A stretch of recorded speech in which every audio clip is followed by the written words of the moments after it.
Fox Sports Houston is brought to you by the Progressive Insurance Group. For a money-saving car insurance quote, call 1-800-PROGRESSIVE today.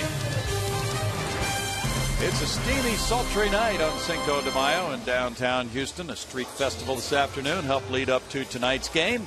Nice breeze, though, is blowing out to left field to cool things down for the players. And the starting lineup for the visiting Cardinals is brought to you by Hyundai. It's Rafael Furcal, the shortstop, leading it off. He's followed by center fielder John Jay, with Matt Holliday batting third, playing left field. The cleanup man is former Astro and right fielder Carlos Beltran.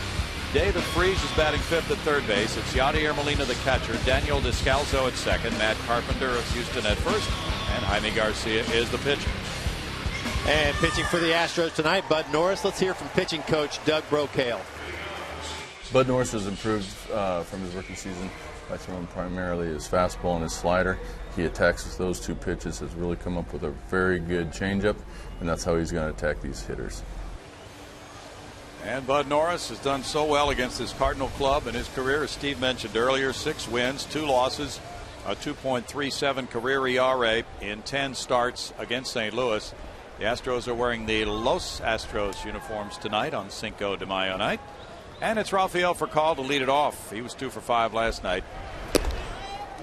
And there's ball one from Norris. Bud 1-1 with a 5.46 ERA, coming off a no decision Monday against the Mets here, giving up 3 runs in 6 2/3 innings in that game. It's a line drive to left center field. Justin Maxwell over to get in front of it and hold Furcal to a single, leading off the game. Rafael Furcal doing what he's been doing for quite a long time. What a great acquisition from Los Angeles Dodgers last year. Take a look at the defense for the Astros. You got Martinez, Maxwell in for Schaefer, Bogasevic, Chris Johnson, Jed Lowry, Altuve, Carlos Lee on the infield, catching Jason Castro. In the pitching, like we said, Bud Norris.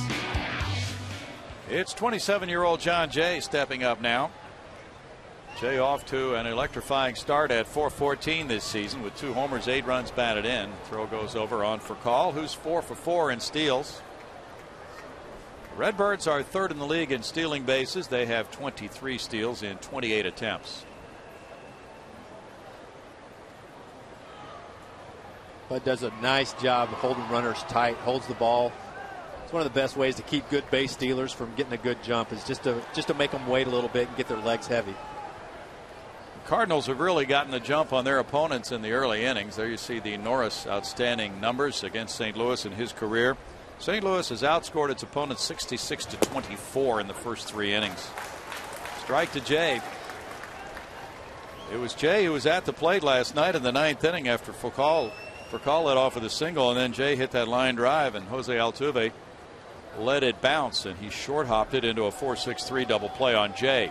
Jay kind of stopped running for a little bit out of the batter's box, and it took him a while to get to first. But that was definitely a very intelligent play on Altuve's part. No balls, 2 strikes to Jay. Still a lot of talk about that today. That's a great thing about a play like that, Steve. Everybody dissects it for about 48 hours afterwards. And we talked to Brad Mills earlier today. He wasn't surprised in the least. He said he's been doing those types of things ever since he came to Houston. And it's just a product of somebody that's been playing a whole lot of games in Venezuela as well. Furcal took off on the pitch. Jay fouled it. Well, Rafael, who throughout his career has been an excellent base stealer and now getting along in years. So after stealing 9 bases in 14 tries this year, he's 4 for 4. A little cut fastball in on John Jay. Missed that ball toward Altuve, and you see a lot of second basemen come in for that baseball and make the play in the air, but Altuve very sharply aware, let that ball bounce first, saw John Jay hesitate coming out of the bag, and Lowry does a nice job turning that one. There's a shot on the ground underneath the glove of Chris Johnson. He deflected it. That slows it down. That means Furcal gets to third and Jay gets to second base. That's an error on Johnson, his 4th of the year. Now the Cardinals stir up the pot with runners at second and third, nobody out. Take a look at this again. Chris Johnson expecting that ball to come up. Chris just keeps. Ball gets underneath Johnson right there, and he can't do anything other than just go grab your base, and hopefully the throw comes in and nobody scores yet. We're called to third, Jay to second. Nobody out for Matt Holliday now. Infield plays back. Holliday was 2 for 5, driving in a run last night. He had a triple. Fouls that one back. There's strike one to Holliday. 7th round pick of the Rockies in '98. 255 for Matt with 5 homers. He's driven in 18. Typically in situations like this, Bud Norris likes to go to his slider quite a bit. First pitch slider on Holliday right there was for strike one. But first pitch hitters against Bud are hitting .563. Guys will like to jump the gun on him a little bit. I think if once he learns how to throw a slower pitch on that first pitch, I think he'll have a lot more success. Knock the mask off Castro. Better catch, Brownie? No, sir. How about you? I did as a youngster growing up, but I don't think at this level I'd want any part of it. Oh, what a job. That might be that pitch you were talking about. He gets a strikeout. What was that slider? Looked like he took a little bit off of his slider. 85 miles per hour. Typically that pitch is 86 to 88. Bud does a nice job of getting on top of that pitch to get a lot of depth, to get a great hitter in a tough situation. That's a strikeout for out number 1. Now Carlos Beltran, the switch hitting right fielder, at 273 with 7 homers, 18 runs batted in. He was 0 for 1 as a pinch hitter last night. Had tweaked his leg doing some running the day before.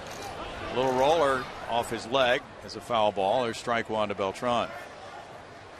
Still gets the nice round of boos from the fans here in Houston. You don't think that'll ever go away, do you? It won't. And what a stay he had here in Houston, and helping him in that playoff run. He's a career .283 hitter who hit .300 last year for the Mets and Giants. Just turned 35. Fastball strike call. Scott Berry's the home plate umpire. And it's 0-2. Beltran on Tuesday set a career high with a 7 RBI game. He went 4 for 5 with 2 homers. Kind of upstaged Chris Johnson on that evening with those 6 RBIs. True. A little topper. 7 runs batted in 1 game. That's a good week for a lot of guys. Line shot into right field. That'll score the lead runner for Call, and a stop sign for Jay, and it's 1-0 St. Louis on the RBI single by Beltran on the 0-2 pitch.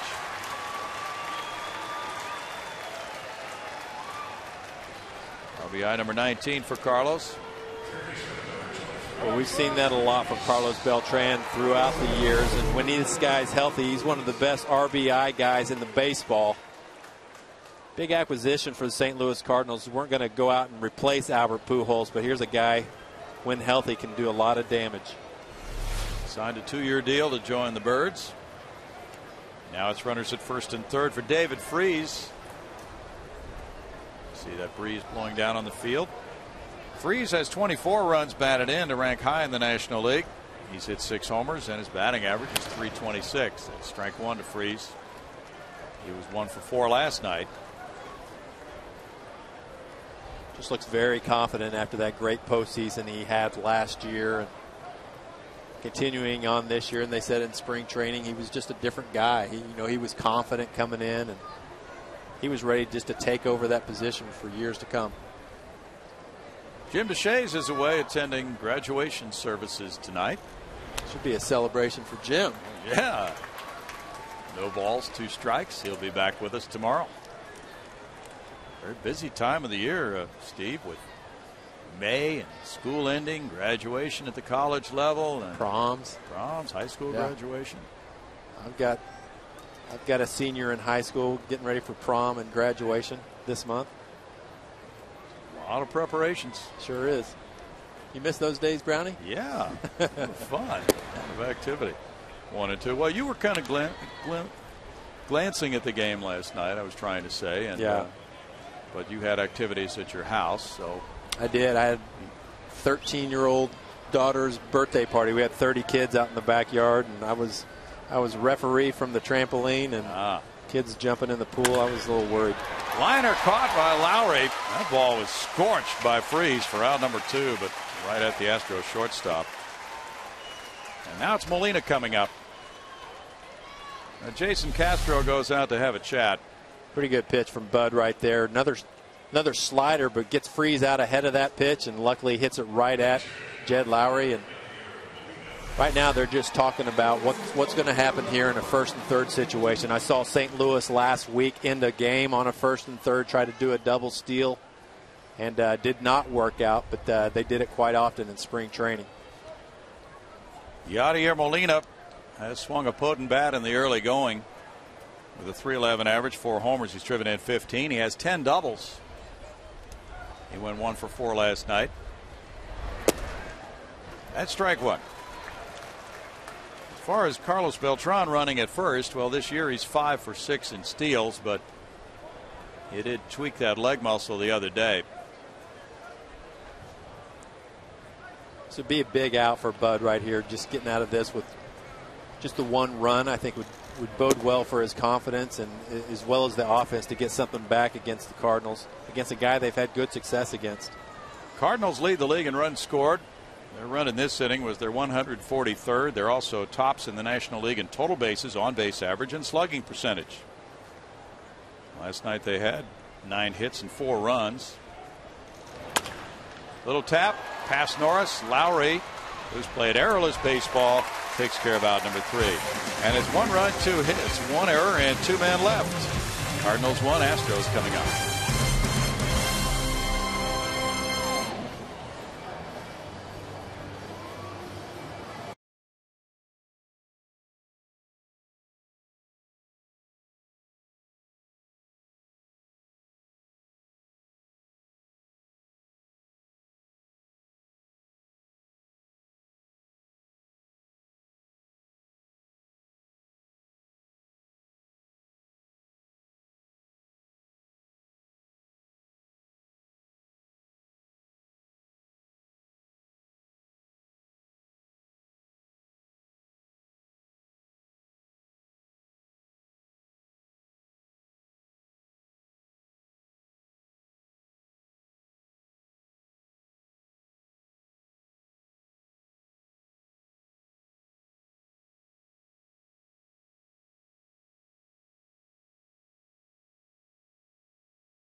By Hyundai. It's Jose Altuve leading off tonight at second, followed by Brian Bogusevic batting second for the first time this season. He's in right field with J.D. Martinez in left, Carlos Lee at first, Jed Lowry at short, Chris Johnson at third, Justin Maxwell in center, Jason Castro the catcher, Bud Norris the pitcher. And defensively for Jaime Garcia, 5 starts against the Astros in his career with an 0-3 record, 6.39. Hasn't had real good splits on his road starts this year, and behind him he's got Matt Holliday tonight, John Jay in center, Carlos Beltran in right field. Across the infield you got Freese, Furcal, Del Scalzo, and Carpenter. And catching Garcia tonight, Yadier Molina. Garcia, very interesting story. 25 years old, born in Reynosa, Mexico, went to high school in Mission, Texas. 22nd round pick in 05 by the Redbirds. And Jeff Luhnow was doing the draft. And that one bounces to Jose Altuve. Ball 1 to a .360 hitter. Altuve is 4th best in the league in batting average. He has a .404 on base average in addition to those numbers. Just what a spark plug. I mean, it's just a lot of fun, and everywhere, I'm sure where you go too, it's just everybody's talking about this guy. It's how exciting, how fun this team is to watch, and he's a big part of it. 1 ball, 1 strike. Well, not only has he gotten on base, but he's tied for 5th in the league in total bases. So with his 2 homers, 7 doubles, 3 triples, hitting for power as well. 2 balls, 1 strike for Garcia. Garcia coming off a 3-2 loss Sunday against Milwaukee. He pitched well. He gave up 3 runs in 7 innings. 3-1. He's walked 8 in 32 innings. Altuve fouls it, and it's a full count for the Cardinals lefty. Looks like home plate umpire got hit on that. Scott Berry. Sure did. You see Yadier come out and talk to his pitcher, give Berry a little time to shake it off. Adam Wainwright goes for the Redbirds tomorrow. There's that pitch. I think it bounced up and hit the back of his thigh. It'll be Jay Happ for the Astros tomorrow at 1:05 in the finale of this series. Then the Miami Marlins come in Monday through Wednesday nights. The Astros are 4th in the league in runs scored. Scott Berry still walking it off. They have won 4 in a row. The last time they won 5 straight was back in August of 2010. Last 4-game winning streak they had was late in August last year. So they're 12-14 now. Redbirds are 16-10. And you know, Bill, a few days ago, we just didn't think that their record was any indication of the way they were playing. Our eyes weren't deceiving us, and we're starting to see a correction. True. Altuve's down on strikes. Garcia got him to chase his pitch, and that's out number 1. Beautiful changeup by Jaime Garcia. Just great arm action on this pitch, and when he keeps it down, it's just got a little dip in that pitch. It's really hard to make contact. It is a good pitch. Garcia had Tommy John surgery back in 2008. He was 13-8 in 2010 with the Redbirds, and last year 13-7. Worked 194 innings last year. Brian Bogusevic takes a look at ball 1. 231 for Brian. 1 homer, 8 runs batted in. So as far as a left-handed hitter like Bogusevic against a lefty pitcher, that's not a problem for Brad Mills, obviously, or he wouldn't have him in the lineup. Bogey's 5 for 17 against lefties. And I was going to ask you, too, about taking away Garcia's changeup. And would having a left-handed hitter at the plate take away his changeup? You know, in years past, I think you're exactly right. I used to always think the same thing when managers used to face Tom Glavine, somebody who had a great changeup as a left-hander and would stack their lineup with right-handers. It just didn't make sense to me because that was feeding right into his game plan. But you see left-handers throw more changeups now to those guys. But if you have a base runner on, and say if Altuve would have gotten on, you would have had a bigger hole on the right side. And I think guys shy away from that off-speed pitch in that situation. Strike makes it 3-2 here. Bogusevic didn't even play against left-handers last year, and he's come a long way to bat 2-hole against a tough lefty like this. Good point. That went off his leg is a foul ball. In fact, I think with the 17 at-bats he has against lefties, that's about the total he had against southpaws last season. So this is a sign of confidence in Brian that he is seeing these opportunities against the southpaws. And I think they started to experiment a little bit in spring training this year because they wanted Bogusevic in the lineup more, and he showed them he could do it.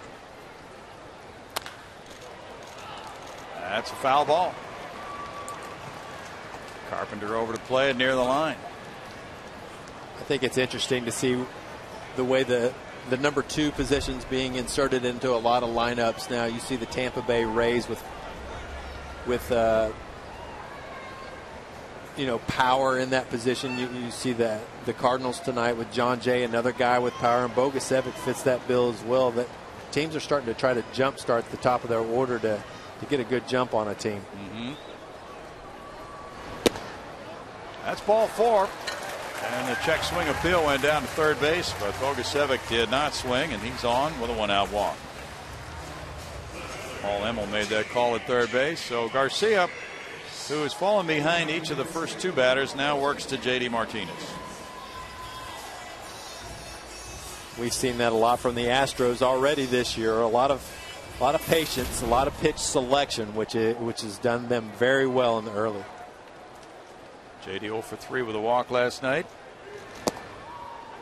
There's strike 1. With 20 runs batted in, J.D. is tied for 6th in the National League.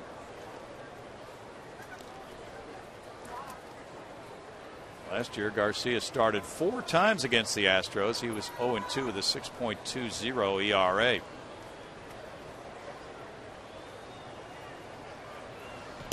And the throw goes over to first. Sometimes, Brownie, I think when a guy's pitching at a park that's closest to his home, he has a few distractions. And I think just dealing with the pass list and breaking up your routine. And I definitely think Jaime Garcia is a routine guy. When we see his home numbers throughout the years, probably prove that. Runner going. No throw as Bogusevic steals it easily, and the pitch is strike 2 to Martinez. No throw from Yadier Molina. It's a nice job of J.D. Martinez taking that pitch. But you'll see a base runners just leaving on first move on good left-handed pitchers, just so they can, it's either pick me off or I'm going to steal a base right here. J.D. looks at it, and the steal for Bogusevic was number 4 of the year. 1 ball, 2 strikes. Carlos Lee is on deck.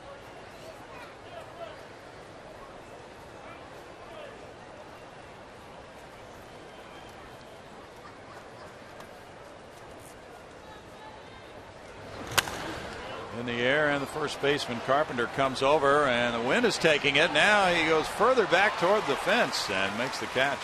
Good adjustment as the wind worked that ball in a different direction. 2 outs. Really did. It looked like Matt Carpenter's first glance at the stands took him away from the baseball a little bit. You look at him, look down at the stands, and then the ball ended up getting in that wind tunnel, taking him out toward the right field line. But the Elkins High School product, being a good infielder in his own right, playing a lot of third base through the years, he's good at those plays. Carlos Lee has been going to right field more often lately. 278 is his average. With 2 homers, he's driven in 14. Carlos had 2 hits to right field last night, lined out to center.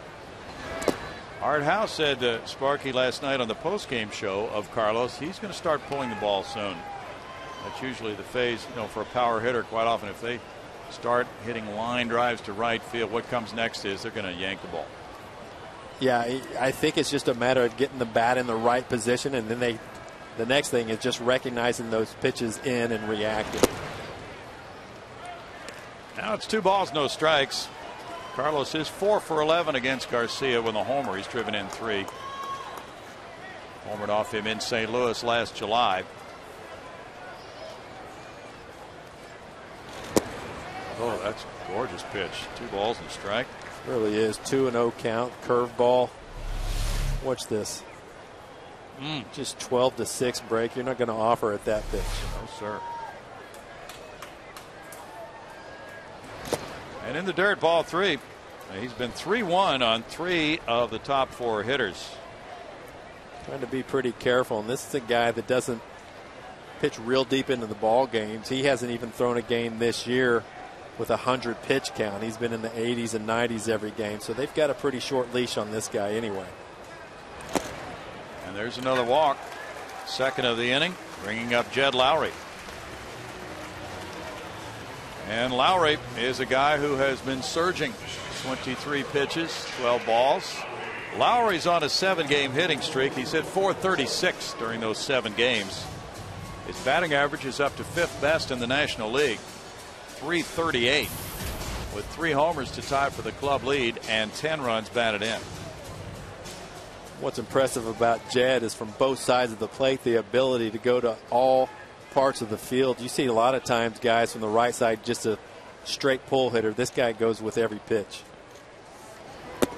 He had 2 more hits last night and drove in a run. Taking that one. Only Ryan Sweeney of Boston has a higher batting average among players who switched teams from last year to this year. Pujols isn't in that mix? He's far from that, isn't he? Wow, what a tough time for Albert. 1 ball, 1 strike. I think we'd get to May 5th and him hitting under 200. No, sir, and no homers. I don't know if I was a Cardinal fan if I'd be happy or not. Right. He's got a lot of loyal fans, but I'm sure there's a lot of them that are secretly happy. I think he has about 5 runs batted in. Lowry takes it for a ball. It's 2-1 to Jed. And the question came up, Sparky, on the Astros Live pregame show. Bart Ennis and Art Howe. Well, you remember a double play combo for the Astros hitting this well. Altuve and Lowry. They're 4th and 5th in the league in batting average, so probably not. But we found some pretty decent ones previous years. And for a full season, of course. We're talking about 26 games here. But if you were to go back to the Dickie Thon, Billy Doran combination, that would be a good one for offense. Yep. And that was 83. And then if you want to go back to 1970 and Joe Morgan and Dennis Menke, that was a good one too. Oh, wow. Yeah. And defensively as well. Yes. Now back 3-2. But that does not take away from the excitement Altuve and Lowry have generated so far this season. Very dynamic double play combo, offensively and defensively. It's kind of funny when Marwin Gonzalez started off the season playing shortstop and Jed Lowry was on the disabled list. You really weren't still sure of what you had down there on the disabled list. When he came back, he started off a little bit slow, and now he's on fire and everybody's in love. Another walk on the 3-2 pitch, and the bases are loaded with 3 walks in the inning. Chris Johnson next. And the Astros really have a chance to get a jump on Garcia, trailing 1-0 here. Looks like Garcia is unsettled. You know, he's been very careful with everybody, starting with Carlos Lee with a 2-0 curveball and 2 other changeups in that at bat right there. So it looks like being awfully cautious early on is costing him a lot of pitches. And for a guy that doesn't get real deep in the games, as we see Mike Matheny look on, he's been a catcher in his life. He knows when a guy's cutting some of those pitches off and looks a little bit scared out there right now. Chris Johnson, who would love to atone for that first inning error, begins the night at 298 with 2 homers. He's driven in 14.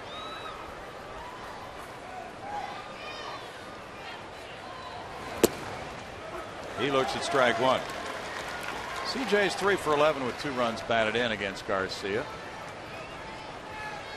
And 1 for 6 in his career with the bases loaded. The Astros as a team are hitting only 138 in bases loaded situations. Now it's 0-2. Probably his best pitch tonight. That was the first time he's thrown a slider, and he ran that ball in the back foot of Chris Johnson. Looked like a fastball the majority of the way, and swings over that pitch.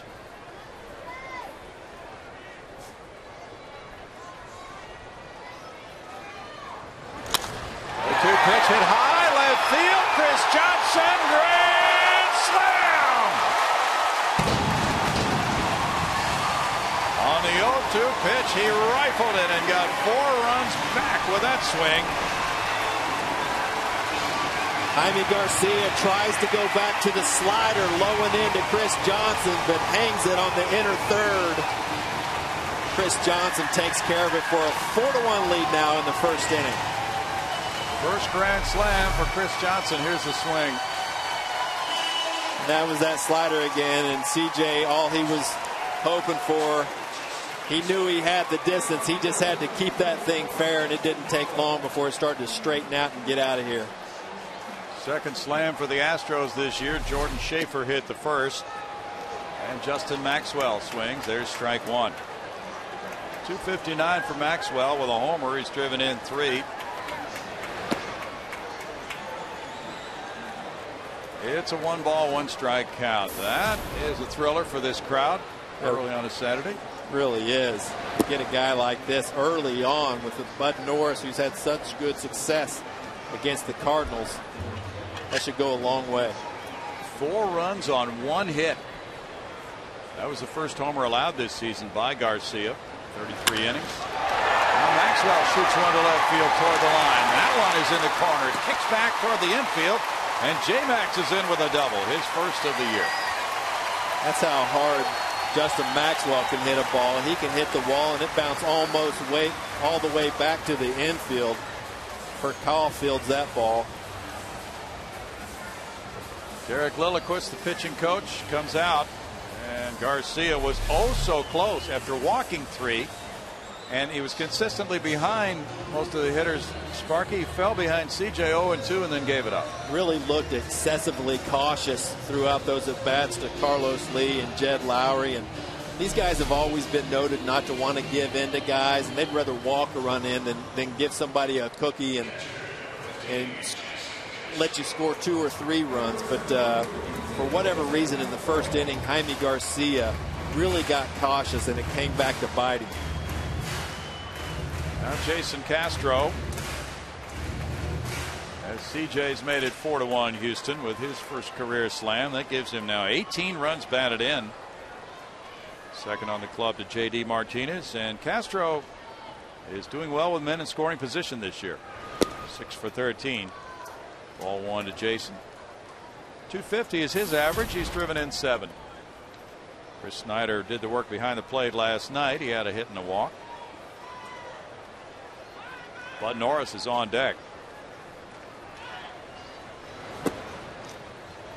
It's a 2-ball, no strike count. Oh, you know Chris Johnson. That's got to be such a relief for him after making that error in the top of the inning.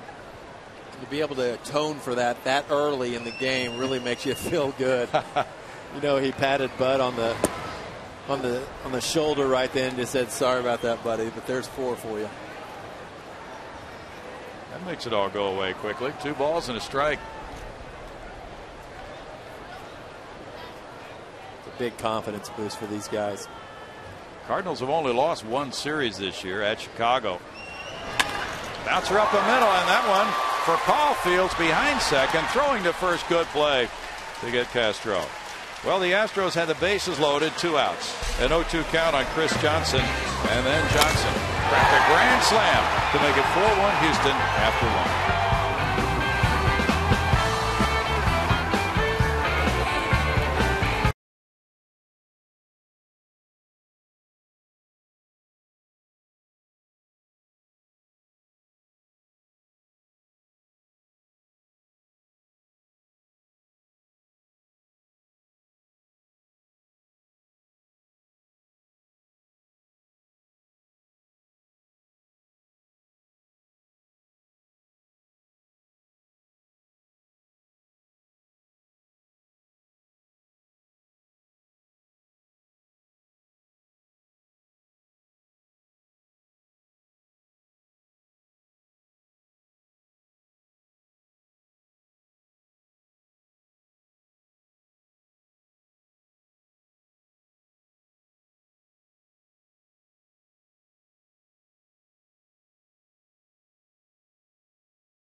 Tonight's game brought to you by Miller Lite. A momentous first inning.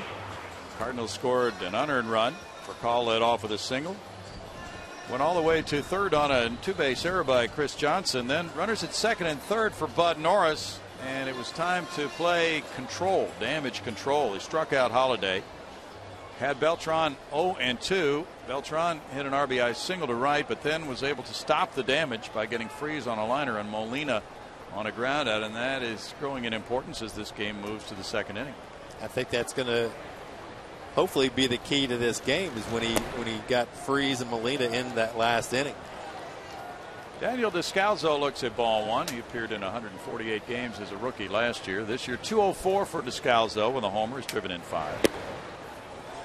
Pitches up to him, and it's 2-0 with Carpenter on deck, and then Garcia due up third. Now Bud Norris, who made that mistake on 0-2 to Beltran, but then Jaime Garcia made a mistake on 0-2 to Chris Johnson. So those are tough for pitchers, aren't they, Sparky? They are. And what happens is you make that pitch before, and it's such a good pitch that it's hard to repeat. You try to make one even better, and you end up hanging that pitch. And that's what we saw with Garcia.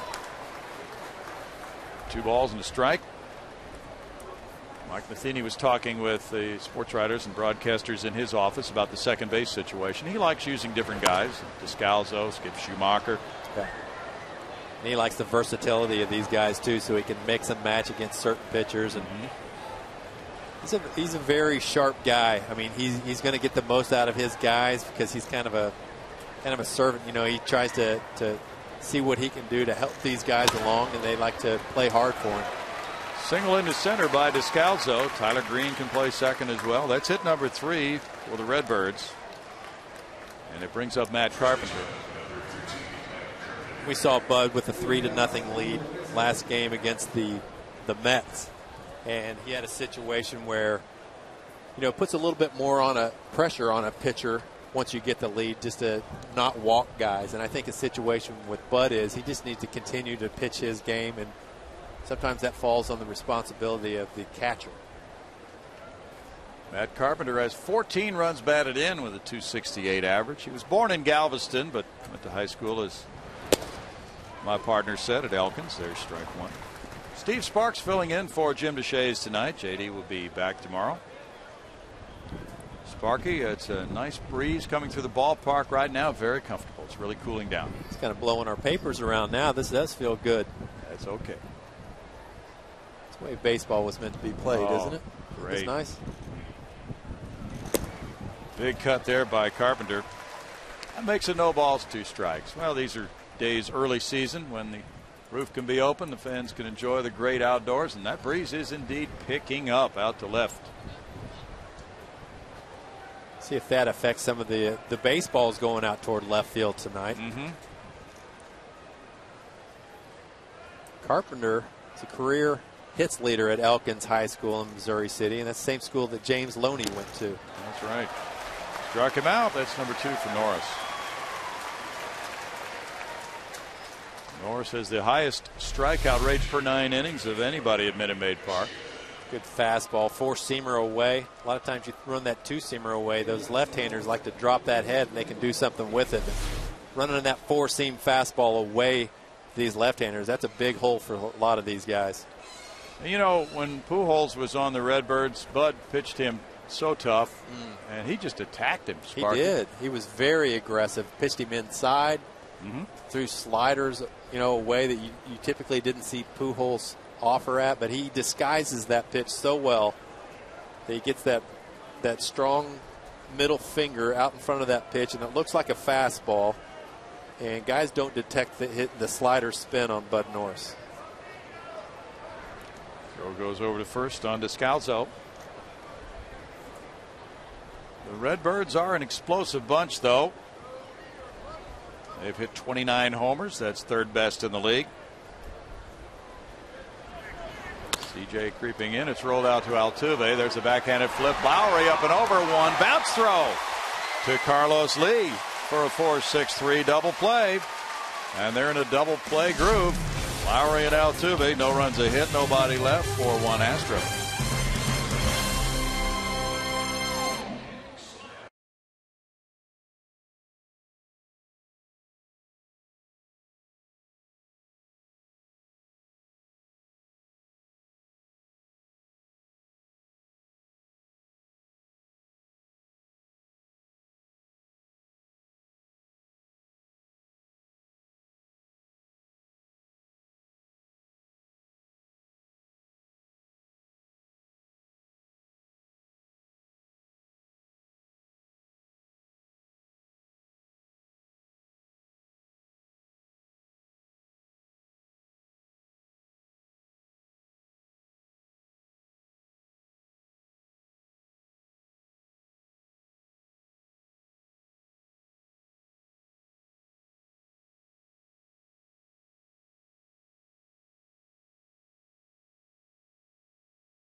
of the second, and be sure to grab the family tomorrow and head to Minute Maid Park for Families Sundays, presented by Minute Maid and Kroger. Kids can enjoy a family fun zone before the game and run the bases post-game. Also tomorrow, kids 14 and under can purchase Bluebell Ice Cream Country Cones for just $1. Tickets are available at astros.com.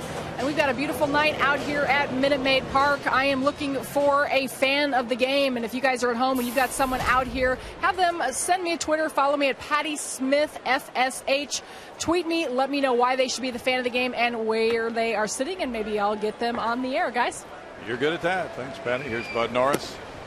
4-1 Astros. Bud taking the first pitch from Jaime Garcia, who bounced into that inning-ending double play. There's ball one. Bud has 2 hits, 2 runs batted in. One of those hits a double. 1 ball, 1 strike. See Bud taking a few pitches. A lot of the National League teams I played on, the goal for a pitcher wasn't really to get on base, is just to see at least 3 pitches. I feel like you could work the pitcher a little bit. And especially when it's a warm evening. 1 ball, 2 strikes. Bud loves swinging the bat, though. You can tell. I mean, he takes a lot of pride in it. You watch him during batting practice and puts a lot of balls out there in the Crawford boxes. He's a strong guy, good athlete. This is the 4th time Garcia and Norris have hooked up.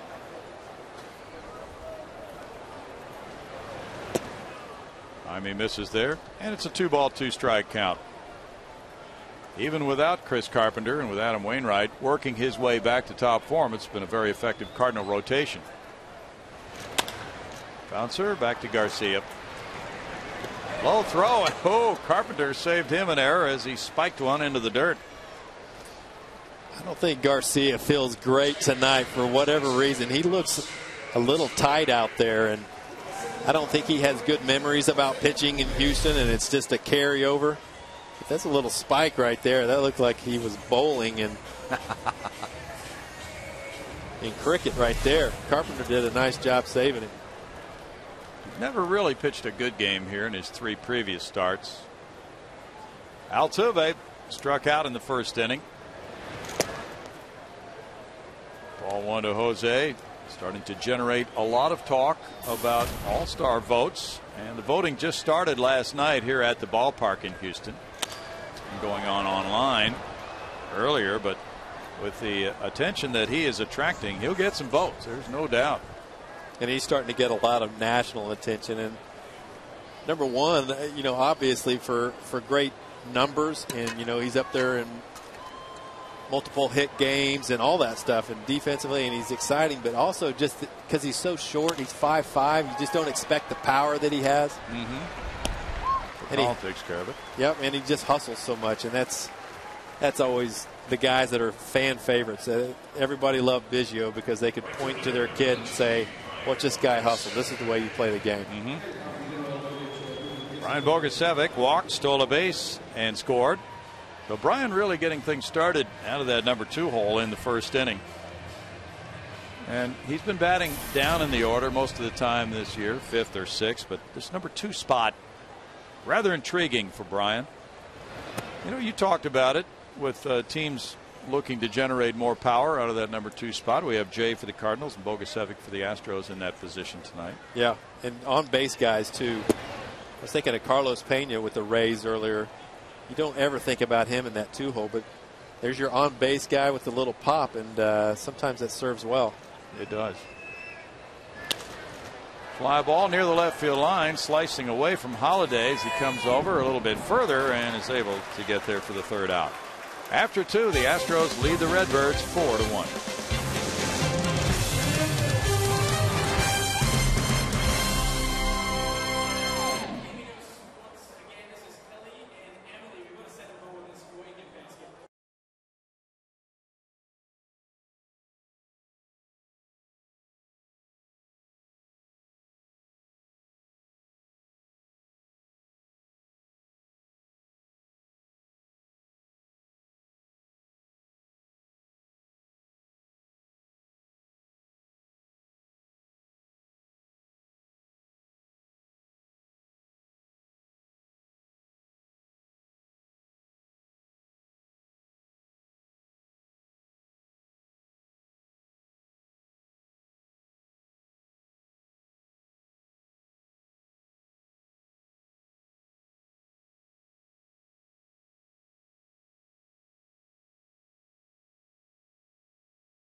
Grand slam, and it's 4-1 Houston. Readying for the third inning, but now we have AT&T's trivia question. Name the Astro who is the franchise single-season home run leader at 2 different positions. Ooh. Single-season home run leader at 2 different positions. Wow. We're going to have to think about that. Yeah. Rafael Furcal leads it off here in the third inning. He led off the game with a single to left center and scored.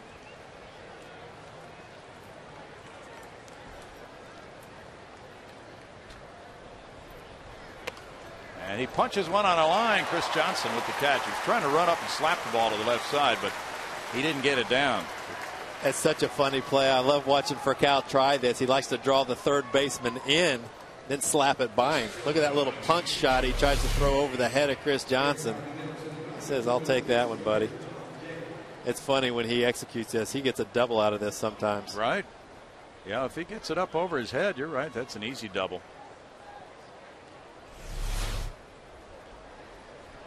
Now John Jay reached on the error by CJ. There's strike one. Good fastball from Bud right there. All right, 2 different positions, single season home run. I'm thinking maybe left field and right field.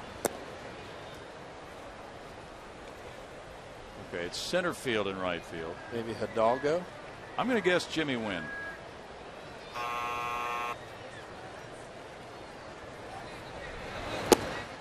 So one of us got it right. 2 balls and a strike. So Wynn or Hidalgo? Let's go with Hidalgo. I think you're on to that. I think it might be Hidalgo too. Yeah.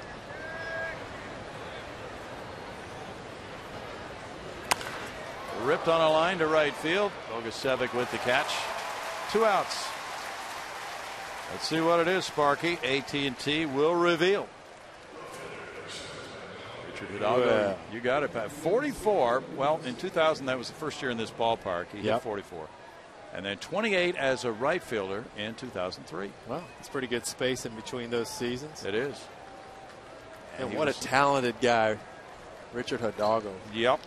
He was so dangerous. Big time arm as well. Yep. Matt Holliday, the strike one. He was really thrilled to be able to throw out this first pitch the other night when he was here. Yeah, he was here about 4 nights ago against the Mets, right? Yes, he was. And Cheo Cruz had a hand in setting that up. It's great to see Richard again. Looked really good, too. Speaking of Cheo Cruz, who's next door, 1-1. Oscar Martinez of Wells Fargo is supposed to be next door in Spanish language radio. Don't know if he's there at the moment or not, but he is here tonight. He was going to go on the air with them. Wells Fargo sponsoring the evening with the Los Astros t-shirts. Okay, there's Oscar. Oscar's over there with Cheo, and there's Hidalgo throwing out the first pitch the other night. Now, you know, JD had the idea that he should throw it out from right field. Like Pudge threw down to second when he was in Arlington. That's good. 1, 2, 3 as Bud Norris gets strikeout number 3, and it's 4-1 Astros.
pitchers for tomorrow's game are presented by Chevron. Jay Happ waiting to face this Redbird club tomorrow. He's 2-1 with a 4.60 ERA, and his mound opponent will be big Adam Wainwright, coming from a situation in which he had surgery and missed all of last year. He's 1-3, a 6.75 ERA as he rebuilds his arm strength, and when he's right, he's one of the best around. It really is. Been a rocky start, but his last start was really good. And Jay Happ, like what I see in that guy. I mean, he gets a lot of swing and misses. J.D. Martinez fouled out to first. Bounces this one slowly to third.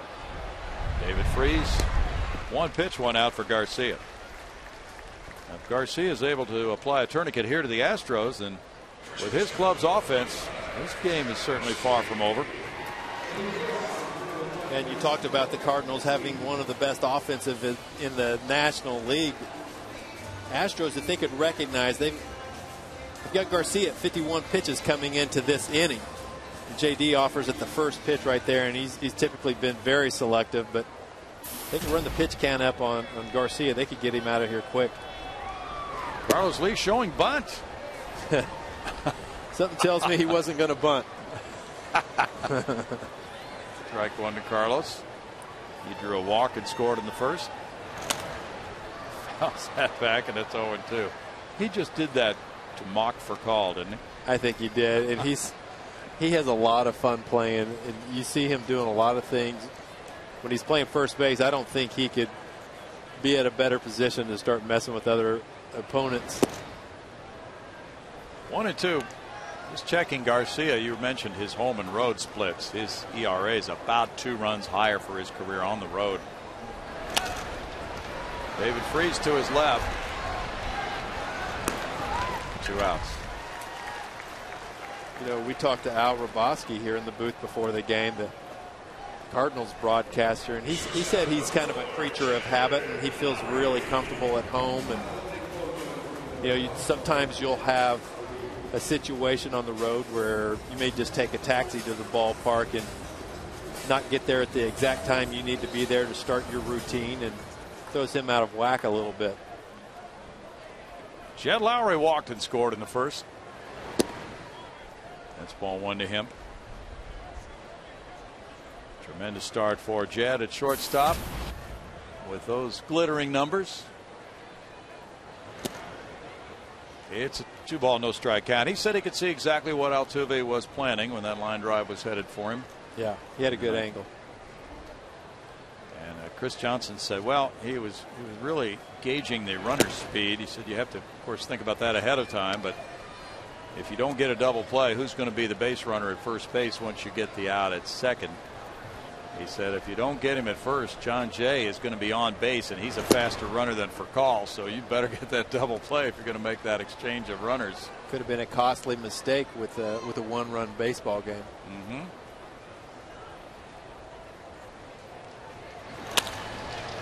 Furcal throws out Lowry, and now Garcia's in a groove. He's retired 7 in a row, and it's 4-1 Astros.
Cardinals here at Minute Maid Park.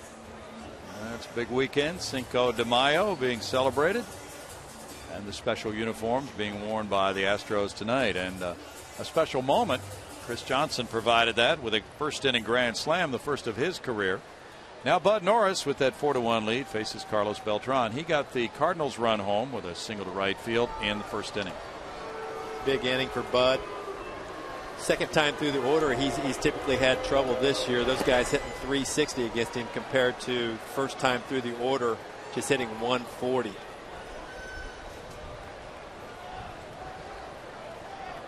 He had a 3-0 lead in his last start, and he left with the game tied 3-3 and a couple of men on base. As Kirk Neuenhuis singled in 2 to tie the game, and so he went 6 2/3 innings. Threw 108 pitches, 69 were strikes Monday. There's been a few games where he's been really dominant early. Let a couple of those get away from him as far as wins and losses are concerned. Somebody take that for the team over there? Maybe so. Rex Jones is surrendering. I think Chris Snyder will block it for him. Beltran, one hopper right back to Bud. And a question for you, Sparky, regarding a starting pitcher.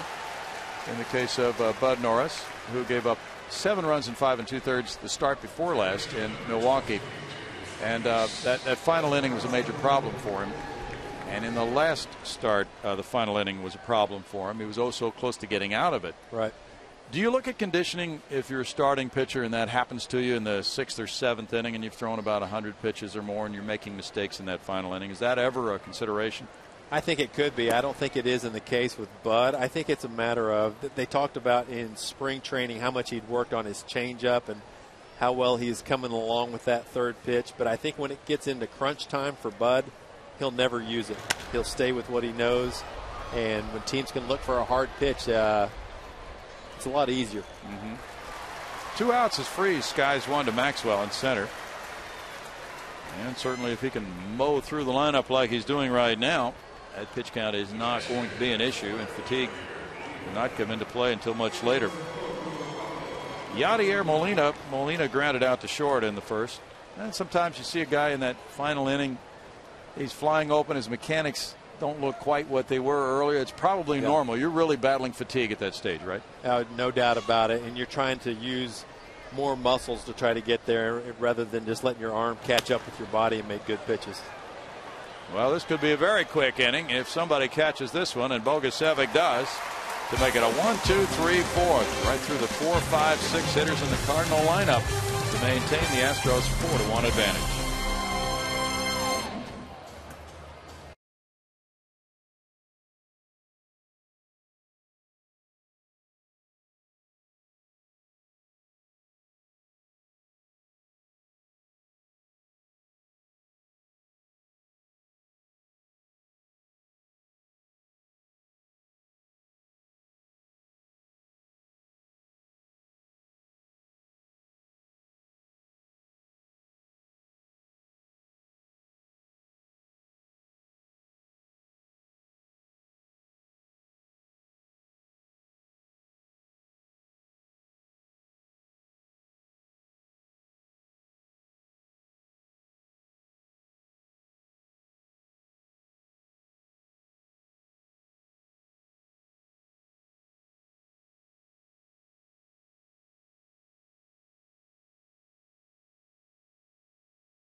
Sports Houston is brought to you by Jack in the Box. Right now at Jack in the Box, you can try the new Chipotle Chicken Club. And by the all-new Mazda CX-5 with 35 highway miles per gallon. 4-1 Astros. AT&T U-verse brings you this reverse replay. We look back at Jaime Garcia and Chris Johnson on 0-2 in the first inning. Didn't let that slider get by him on 0-2. Expect that pitch in the dirt, but Chris Johnson puts it against the train tracks. Well, he had the 2-home-run, 6 RBI game on Wednesday. So it's been a big week for CJ. Taking ball 1 there. He seems like the perfect guy to perform offensively in this ballpark. Good pull hitter. I mean, when he's going real well, he's going to right center, but he's a great pull hitter. When he looks and gets a pitch inside, he can turn on it with the best of them. He tried to right there. Garcia is flirting with disaster with Johnson right here. CJ with 3 homers and 10 runs batted in for this week. And that one will crack the bat, but dunk into center field right off the end of the bat. And he has a single. He's 2 for 2. Well, he was 4 for 4 with 2 homers and 6 runs batted in Wednesday. So he's really had some outstanding games this week. Really has. Pretty good swing right there. And like you said, off the end of the bat, freezes John Jay in center field and dunks in there for another knock. By the way, Dan Radisson is coaching at first base tonight, in case you saw that shot over there of CJ at first. And Dan, who's doing a number of things in the Astros system, has been roving around in the minor leagues, but he's replacing Bobby Meacham, who's away for graduation in Colorado. There's strike 1 to Justin Maxwell. J-Max doubled off the left field wall back in the first. We got 2 guys away for graduations tonight, huh? It's that time of year. JD and Meacham about the same age, aren't they? Probably. Yeah, they played together in the Yankee chain. Yeah. Big hole, and this one gets by Molina. There's a huge hole between the shortstop and third baseman before that pitch was delivered, and it's a ball. And a wild pitch, it looks like, getting Johnson to second. You don't see wild pitches get away from Yadier Molina very often, especially ricocheting so drastically off to the side. He keeps a lot of those balls right in front of him by getting a little bit of a lean, just like we saw his coach do. Oh, boy. Mike Matheny was absolutely terrific at blocking those balls in the dirt. I would say he and Brad Osmus could just put that ball right on top of home plate with the best of them. Yeah, they could have a block-a-thon, couldn't they? It'd be fun. I had a good talk with Mike Matheny today. We came up through the minor leagues together. Maxwell puts that one in the air and out of play. Well, how many times did you guys play together on the same team coming up through the minors? Probably 3 or 4. Okay. And in the big leagues, there's a funny story about how he made his first major league team. Phil Garner was the manager with the Brewers, and Mike was just a fill-in in spring training, just an extra guy to catch some of the pitchers, and got in a spring training game kind of late. There's a beanball war situation going on, and Matheny was late, in the game, and our pitcher with Milwaukee hits Brian McRae.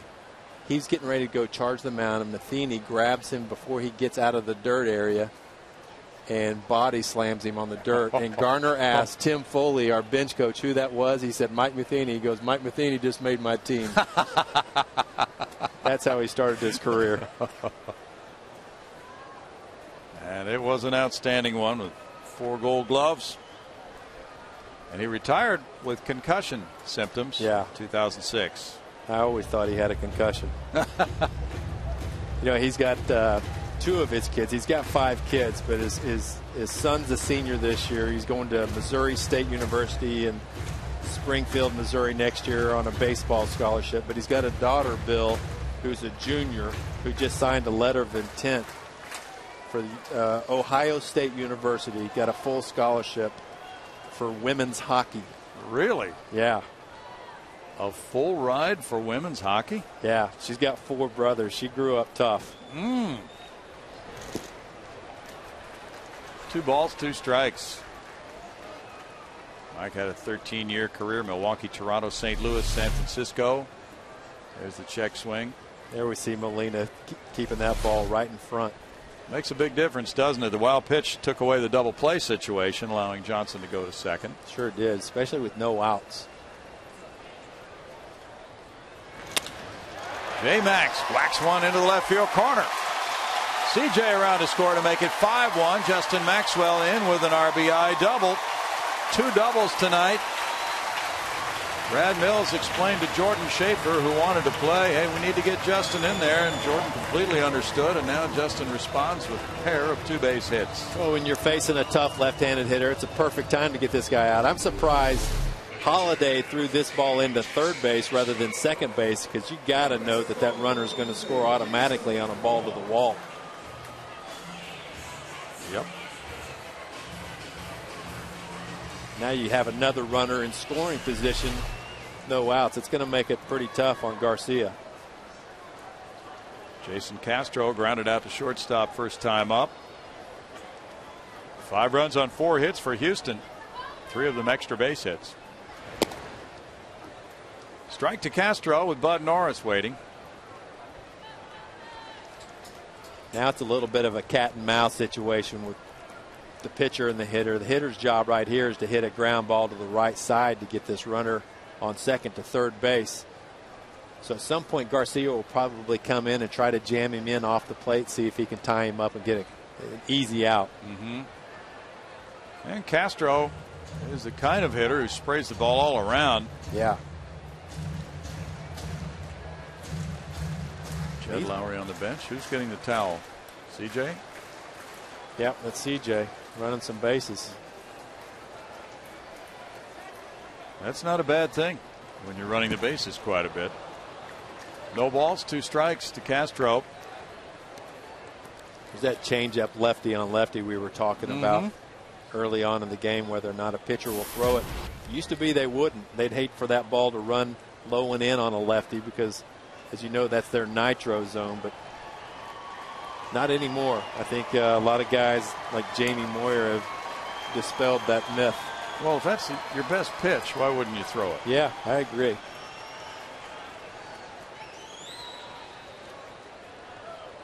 Runner takes off for third. There's a swing and a foul ball. J-Max had a good jump, too. He really did. If you take a look, you can see in Jaime Garcia's glove and spikes that finger on his curveball. Maxwell knew it was going to be a slow pitch and he'd have a good chance to steal it. Take a peek into Jaime Garcia's glove after he gets the sign from his catcher here. You can see the grip. You know it's off speed. You can get to third base with no outs or 1 out. There's another curveball. And pull to the right side, diving. There's the second baseman Descalzo getting the out on a fine play, but Maxwell moves to third, and Castro does pull the ball for out number 1. Great play by Descalzo and good execution by Jason Castro. As you said, you get a runner on third base with 1 out. These runs early in the baseball game sometimes get disguised, but this could be the winning run right here. You get this guy in, you end up winning 6-5. Kind of forget about it, but that's great execution by Castro. Scalzo really laid out for it. Now the infielders come in tight for Bud Norris. He grounded back to the pitcher earlier. And this one will get him home. Holiday backing up with the catch on the warning track. It'll be a sac fly and a 6-1 Houston lead. Bud Norris gets RBI number 3 of the season.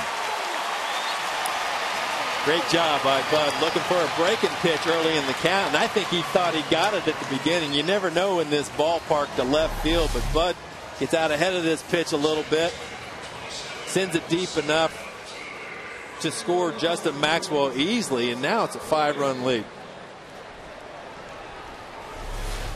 Well, Maxwell with a double, and then the execution came in with Castro getting him to third on the grounder and Norris scoring him on the fly ball. Now Altuve to right center field. John Jay on the long run, lays out for it. John Jay sticks it.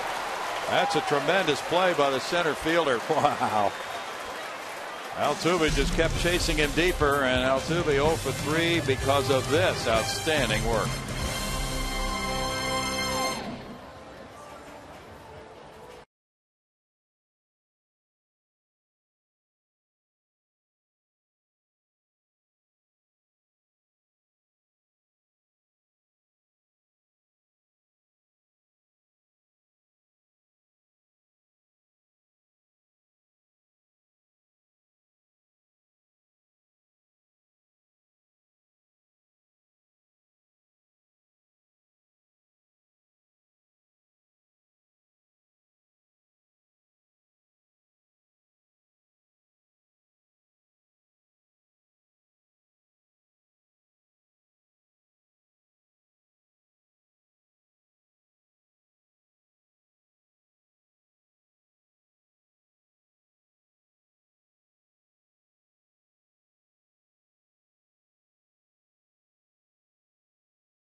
Mazda's What Do You Drive? Looking ahead now to tomorrow's afternoon finale of this 3-game series. Jay Happ on the mound for the Stros. Happ rebounding nicely so far from what was a rough 2011 season for him.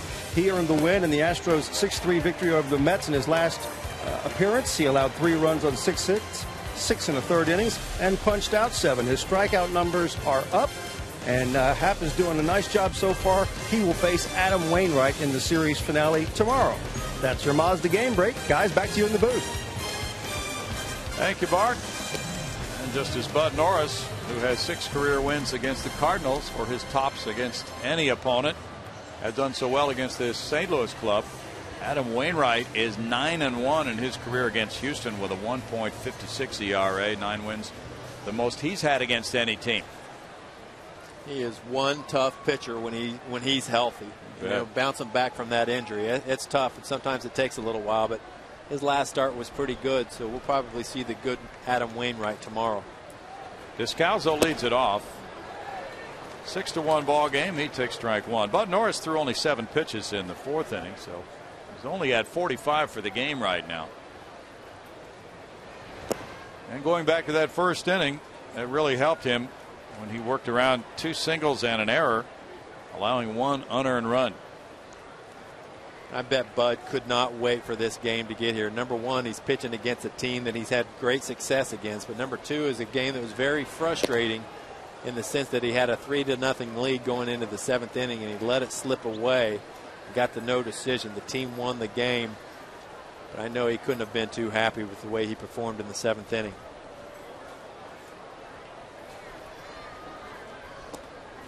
Scalzo takes that when the appeal goes to the 3rd base umpire, Paul Emmel, but no swing is the ruling, and it's 3 balls and a strike now. Good 2-seam fastball right there. Good runner. I'd like to see him throw a lot of those. I think that's why he's had a low pitch count tonight. A rib foul. 3-2. He just goes into attack mode when he faces the Redbirds. This is his first 3-ball count tonight. He just pounds the zone against this club. He does, and he's got a good double play that's helped him out. Like you said, he just looks aggressive and confident against these guys every time out. Descalzo takes the walk. First walk of the night for Bud. Join the Astros tomorrow against the Cardinals as Pink in the Park Week supporting Methodist Cancer Center continues. Game times at 1:05. 10,000 fans will receive a pink yoga mat. Sparky will be here early for that. Yeah, courtesy of Methodist Cancer Center. Root now and buy tickets for tomorrow's game at Astros.com. And we told you about that pitching matchup. 1:05 tomorrow. Carpenter the batter. Matt, that is. Chris is on the DL. There's ball 1. It might be June before he's able to pitch for the Cardinals this year, Sparky, but that would be like a big trade acquisition if he comes back and performs his usual work on the mound. I tell you, I was surprised that he got hurt, but I'd be lying in the way they rode him the last month and a half of the season last year, and just tough to recover from that. But he was unbelievable in the postseason, that's for sure. Beating Halladay 1-0. He sure was. 2-0 here, and Carpenter looks down at his 3rd base coach, Jose Oquendo, for instructions. Number 8 hitter. Garcia's on deck.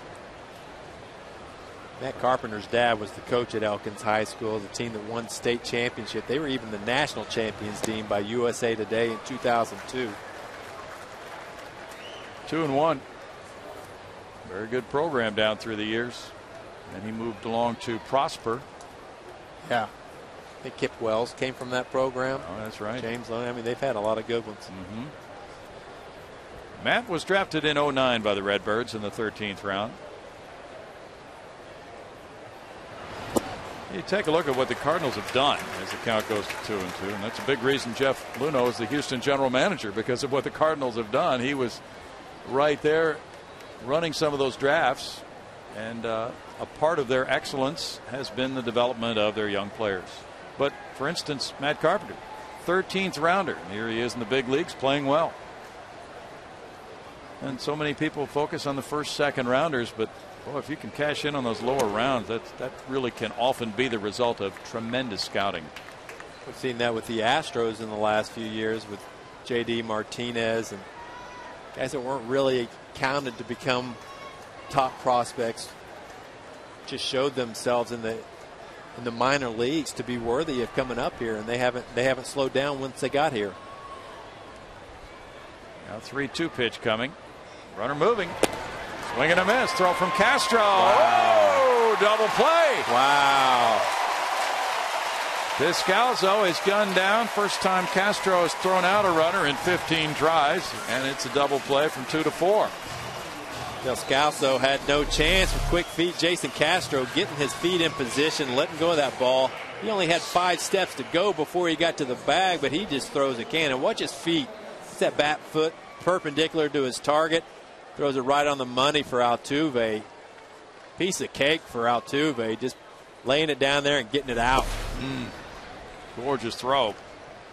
That was a laser shot. That's ball 1 to Garcia now. He bounced into a double play. So 2 double plays for the Astros tonight. Little roller. Norris will reach down and take it. He stole it from Carlos Lee. No runs, no hits, nobody left. Middle of the 5th inning. Los Astros lead the Cardinals 6-1.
This year at an MLB World Series game presented by Scott's, the official lawn care company of MLB.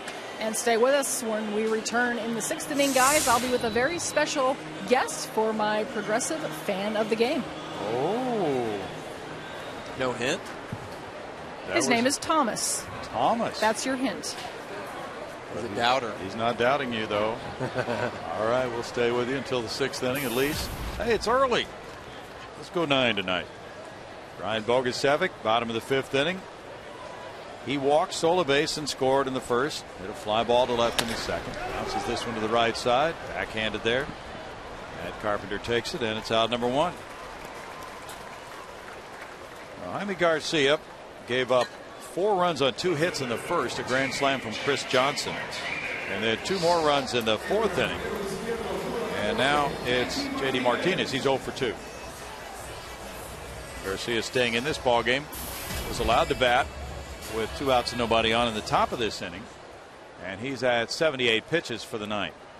I think JD's trying to change the scouting report on him. He's taken a lot of first pitches most of the year, but I think in this series he's starting to sit on some of those first pitches and trying to get something going that way. That one's fouled. Juggled by a fan. It's a 1-ball, 1-strike count. We were talking about the draft a while ago too. I think this guy's got a chip on his shoulder being drafted so late. I think he expected to get drafted earlier. Diving play, Carpenter. That was spectacular for out number 2. Really was. Good athleticism from a first baseman over there. We saw Pujols do it a lot, but they can mix and match over there on first base now with Berkman unavailable to play for a couple days, and really sure-handed Matt Carpenter. But I think J.D. Martinez is kind of like Tom Brady. He's got that chip about so many guys getting drafted before him, and he's going to show them. Nothing wrong with that. Carlos Lee walked and scored in the first. He grounded out in the third. So would Lance Berkman on the disabled list, a man who provided 31 homers, 94 runs batted in for the Redbirds last year. A lot of that damage against the Astros. He had 5 home runs against the Houston alone. Yeah, he had a very big season series. Loves to come back to Minute Maid no matter what uniform he's wearing. And he is here this weekend. Little roller out to second. Descalzo on over to Carpenter, and Garcia rolls through the 5th. It's still 6-1 Los Astros after 5.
To introduce you to my progressive fan of the game, Thomas O'Brien. Here's my fan of the game. Thomas, I know you've been a big Astros fan for a long time. Tell me what's special about this game tonight. And I know you got some of your best friends sitting down here right there with you.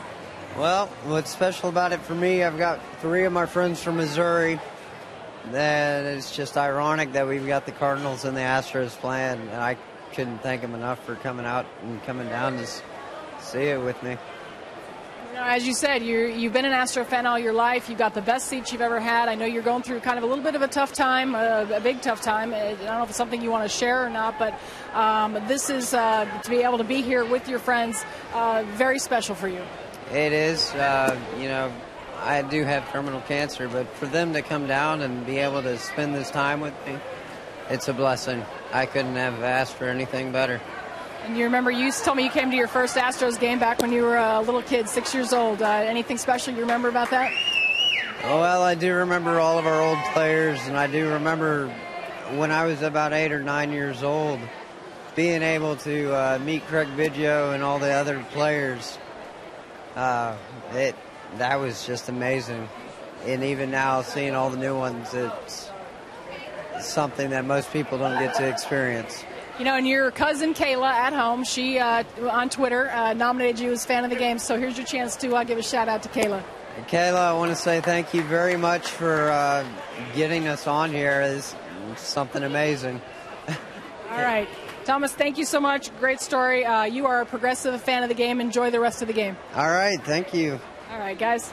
Thanks, Patty. 6-1 game. Bud Norris working to Furcal, 2-2 count, and it's ball 3. Furcal opened the game with a single, and he jabbed a line drive to Chris Johnson at third. Good game for Thomas to come see with some buddies from Missouri. Yes. Let his team put a whooping on him. So he can have some fun with them. Absolutely right.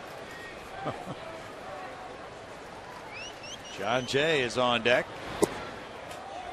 There's a walk, and that's number 2. They've both been leading off innings. But Bud Norris, who walked Descalzo leading off the last inning, then watched as his battery mate Castro gunned him down trying to steal.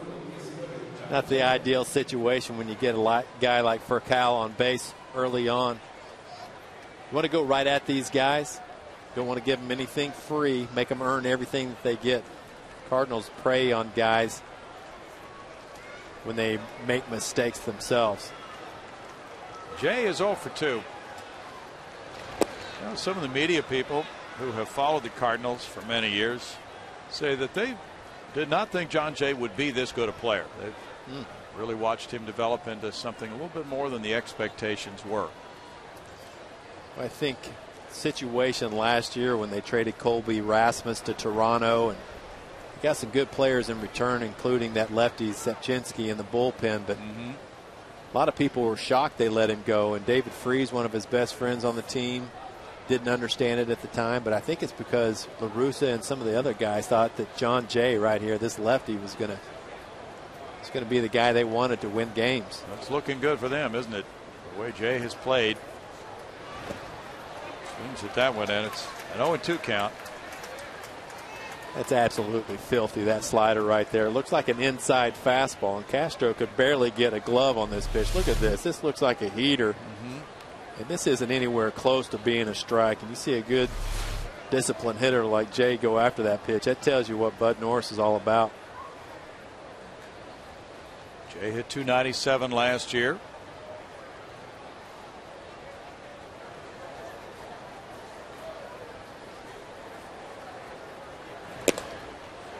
It's 1-2 to John Jay.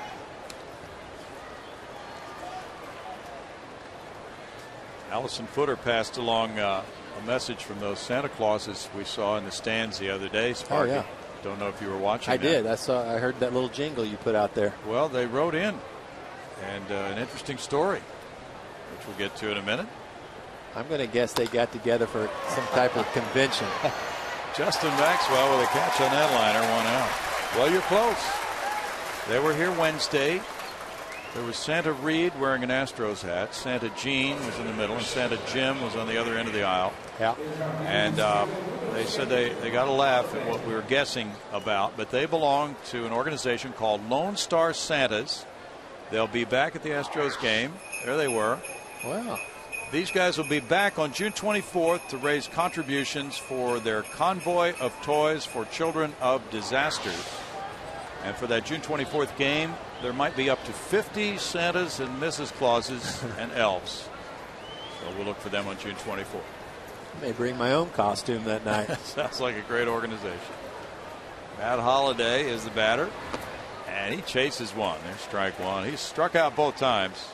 Holliday had a real tough time laying off Bud's slider, and you saw him very emotional and animated after his last punch out, but Bud goes right back to it on first pitch, and he just thinks it's a heater. Bottom line, he just does not recognize that pitch. Well, we can say that about a lot of right-handed hitters. That time called. You know, you pointed out that Jay didn't pick up the rotation on that slider, and a left-handed hitter theoretically should get a much better look. So imagine how difficult it is for a right-handed batter on that slider. Check out Pitch Tracks, brought to you by Still. 69 pitches and 61 fastballs, but 39%, most of those being sliders.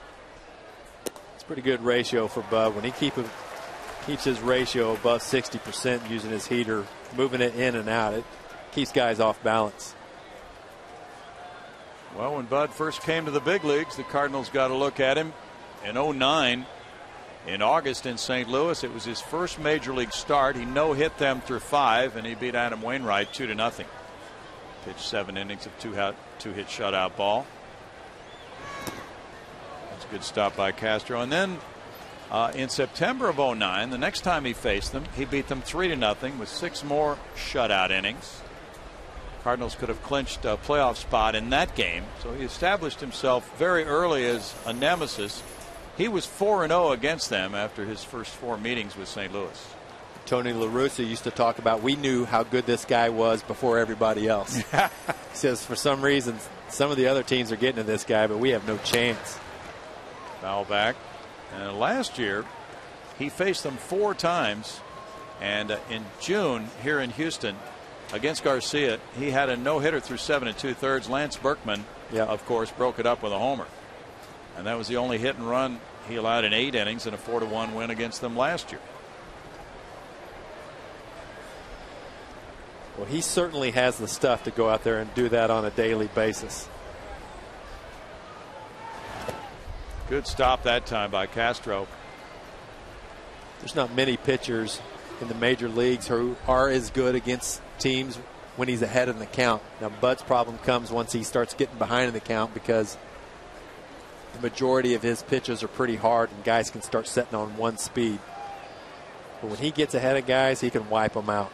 About this time, the 3rd time through the order, is that where the changeup comes into play for a lot of pitchers? I think it should for Bud, especially in a game where it's 6-1. It's time to force him to use that pitch. Now 3-2.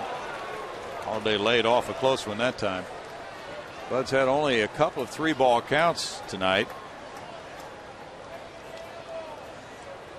You don't often see Holiday being as frustrated as he's been tonight. He's usually very balanced hitter, not very animated, but tonight he looks a little unsure of himself, and for good reason. Brad Meyer struck him out to end the game last night. He struck out the last 2 times in that game, so he struck out 4 times in a row in this series now. And chops it foul. Steve Comes Sparks back with a 3-2 slider. Sparky, good to have you filling in for Jim DeShays on a Saturday night. Thank you very much. I'm enjoying myself. It's always fun just to kind of hang out with you and talk. Always. We always learn something from you, and it's gotten cooler. It's very comfortable up here right now. It really is. When there's a breeze up here, I mean, it's probably more so than it is in the lower tank here, but a lot of fun up here to see the game from this vantage point. That's a walk, and so Bud lost him with walk number 3 of the night, and the Cardinals are working their way back into this thing with Beltran coming up. Bud's thrown 76 pitches. Craig Biggio now is meeting with Thomas, and of course he's a longtime advocate of the Sunshine Kids and other charities here in Houston, and having a good time. I don't think there's ever been a better representative of the Houston Astros than Craig Biggio and what he's done for kids and anybody else. We've heard so many stories behind the scenes, and it's not from him letting people know about it, but it's just him being a great guy and caring about people, and the city's lucky to have him. Patty Smith set that up. It's like Patty left her beers right there too. She'll like that.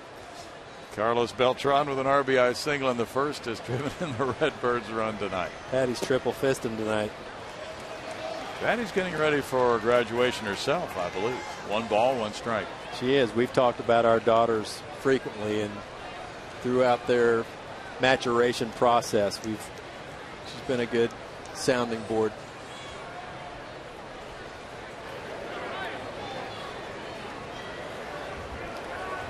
I removed the beer bottles. Oh, good. We know you're not allowed to drink on duty, Patty.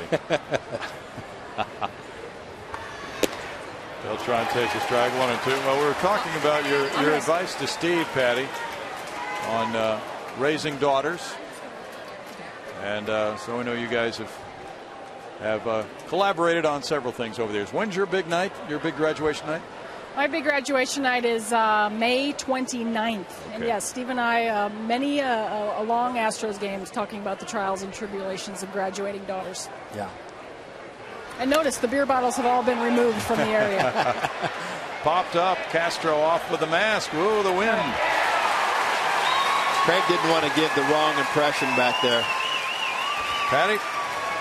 All right, so Thomas, you told me you wanted to meet Craig Biggio. I have presidential powers and made it happen. He made it happen, right? He's one of my heroes, one of my baseball heroes for sure. So being here with you, I couldn't have asked for anything better. Well, I don't know about that, but thank you, though. I mean, that's a nice compliment, and, you know, thanks for supporting and our Astros for all these years, and, you know, nice to meet you. It's been great to meet you. I couldn't have asked for anything better. Enjoy it, guys. Thanks, Patty. That's awesome. Craig drives pretty fast from his house, doesn't he? He did happen to be here already. Yeah. Tonight, but yeah, he probably would have done that too. He really would have. Castro had to hang in there on that foul pop. And the conditions, of course, are perfect when that roof is closed, but players really have to adapt to the sun and the wind on a night like tonight. Sun going down. First baseman is looking into that sun early in the game on throws from the left side of the infield, and then the outfielders and everybody dealing with the wind. Carpenter made a catch in foul territory for the Redbirds earlier on a ball that was blown by the wind.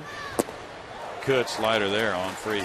My goodness. I mean, that's just, I think if they took a poll on the best slider in baseball, I think he'd get a lot of the votes. And it's been a variety of sliders tonight, hasn't it?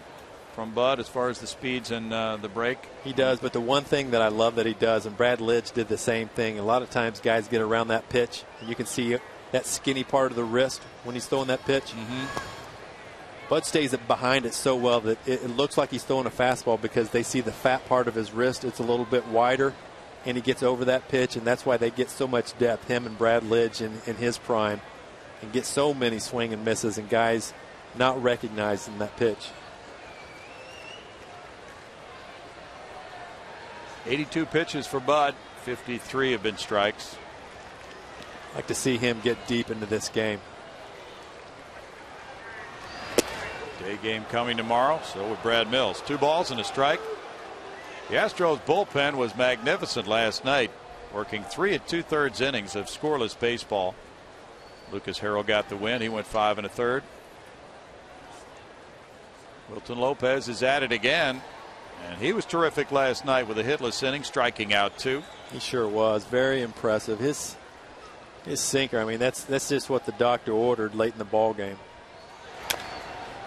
Beaten into the ground foul, and it's 2 balls, 2 strikes to David Freese.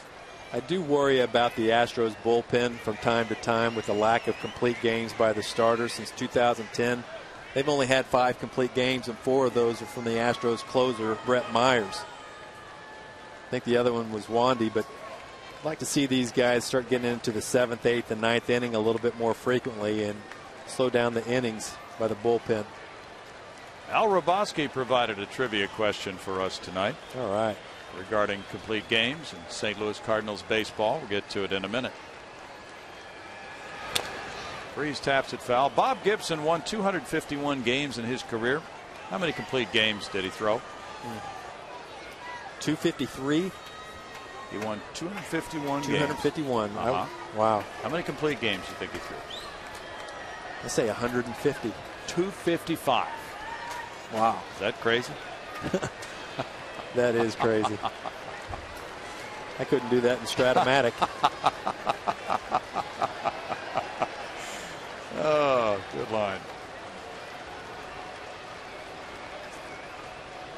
Runners take off, and that's the ball outside, and it's going to be an easy double steal for the Redbirds. No throw by Castro. For call into third and Holiday into second. Now the count's full. I don't see how Freese laid off this pitch to begin with. I think it was a touch outside. Bud wanted it, obviously. Scott Berry didn't see it that way. Right now, you're just going after the hitter. Double steal gives Furcal his 5th stolen base. Holiday his 2nd of the year. And he didn't get the hitter, and the bases are loaded on walks. Interesting pattern, because this is what happened in the Houston first. 3 walks, and that preceded a Chris Johnson grand slam. Wesley Wright has joined Wilton Lopez. Yeah, we've seen this, haven't we? Yeah. We're talking about Molina. He's one of the most clutch hitters in the National League. Now Brad Mills comes out. 87 pitches for Norris. And considering those last 2 starts we talked about earlier, Sparky, and how things really came unraveled for Bud in the final inning of those last 2 starts. Yep. And Brad Mills talked about it after both those games with the media. He said, you know, we want so much for Bud or whoever the starting pitcher is to get out of that inning, and then when we go to the bullpen, give them a clean inning. But, obviously you can only let something play out so many times. That's right. I think right there, Brad Mills left Bud in. I think he wants to make sure that he recognized, listen, concentrate, make your pitches, you get ahead, you continue to bury that pitch. And I think Bud from time to time has fluctuated on his focus, and he's just kind of flipped some baseballs up there and made sure he didn't walk somebody, and it's led to a big inning. So let's see what happens right here against a tough Yadier Molina. Molina has grounded to short and fly to right. 5-run lead, and quite often at this stage of a game, a manager will be thinking about the guy at the plate. Which run does he represent? Yeah. So I think, and I could be wrong, Sparky, if Molina represented the tying run, they would have made a pitching change. Right. I think you're right. Yeah, and I think that's from the old school of baseball where guys are always trying to protect their starting pitcher. Made sure he left without a chance of getting the loss, so he would have some residue going into his next start, feeling good about himself. But I think it's a situation right now, playing the division leaders, you want to win this baseball game, so I think he's making a decision on who he wants to face Molina. Fastball is up. 1-1.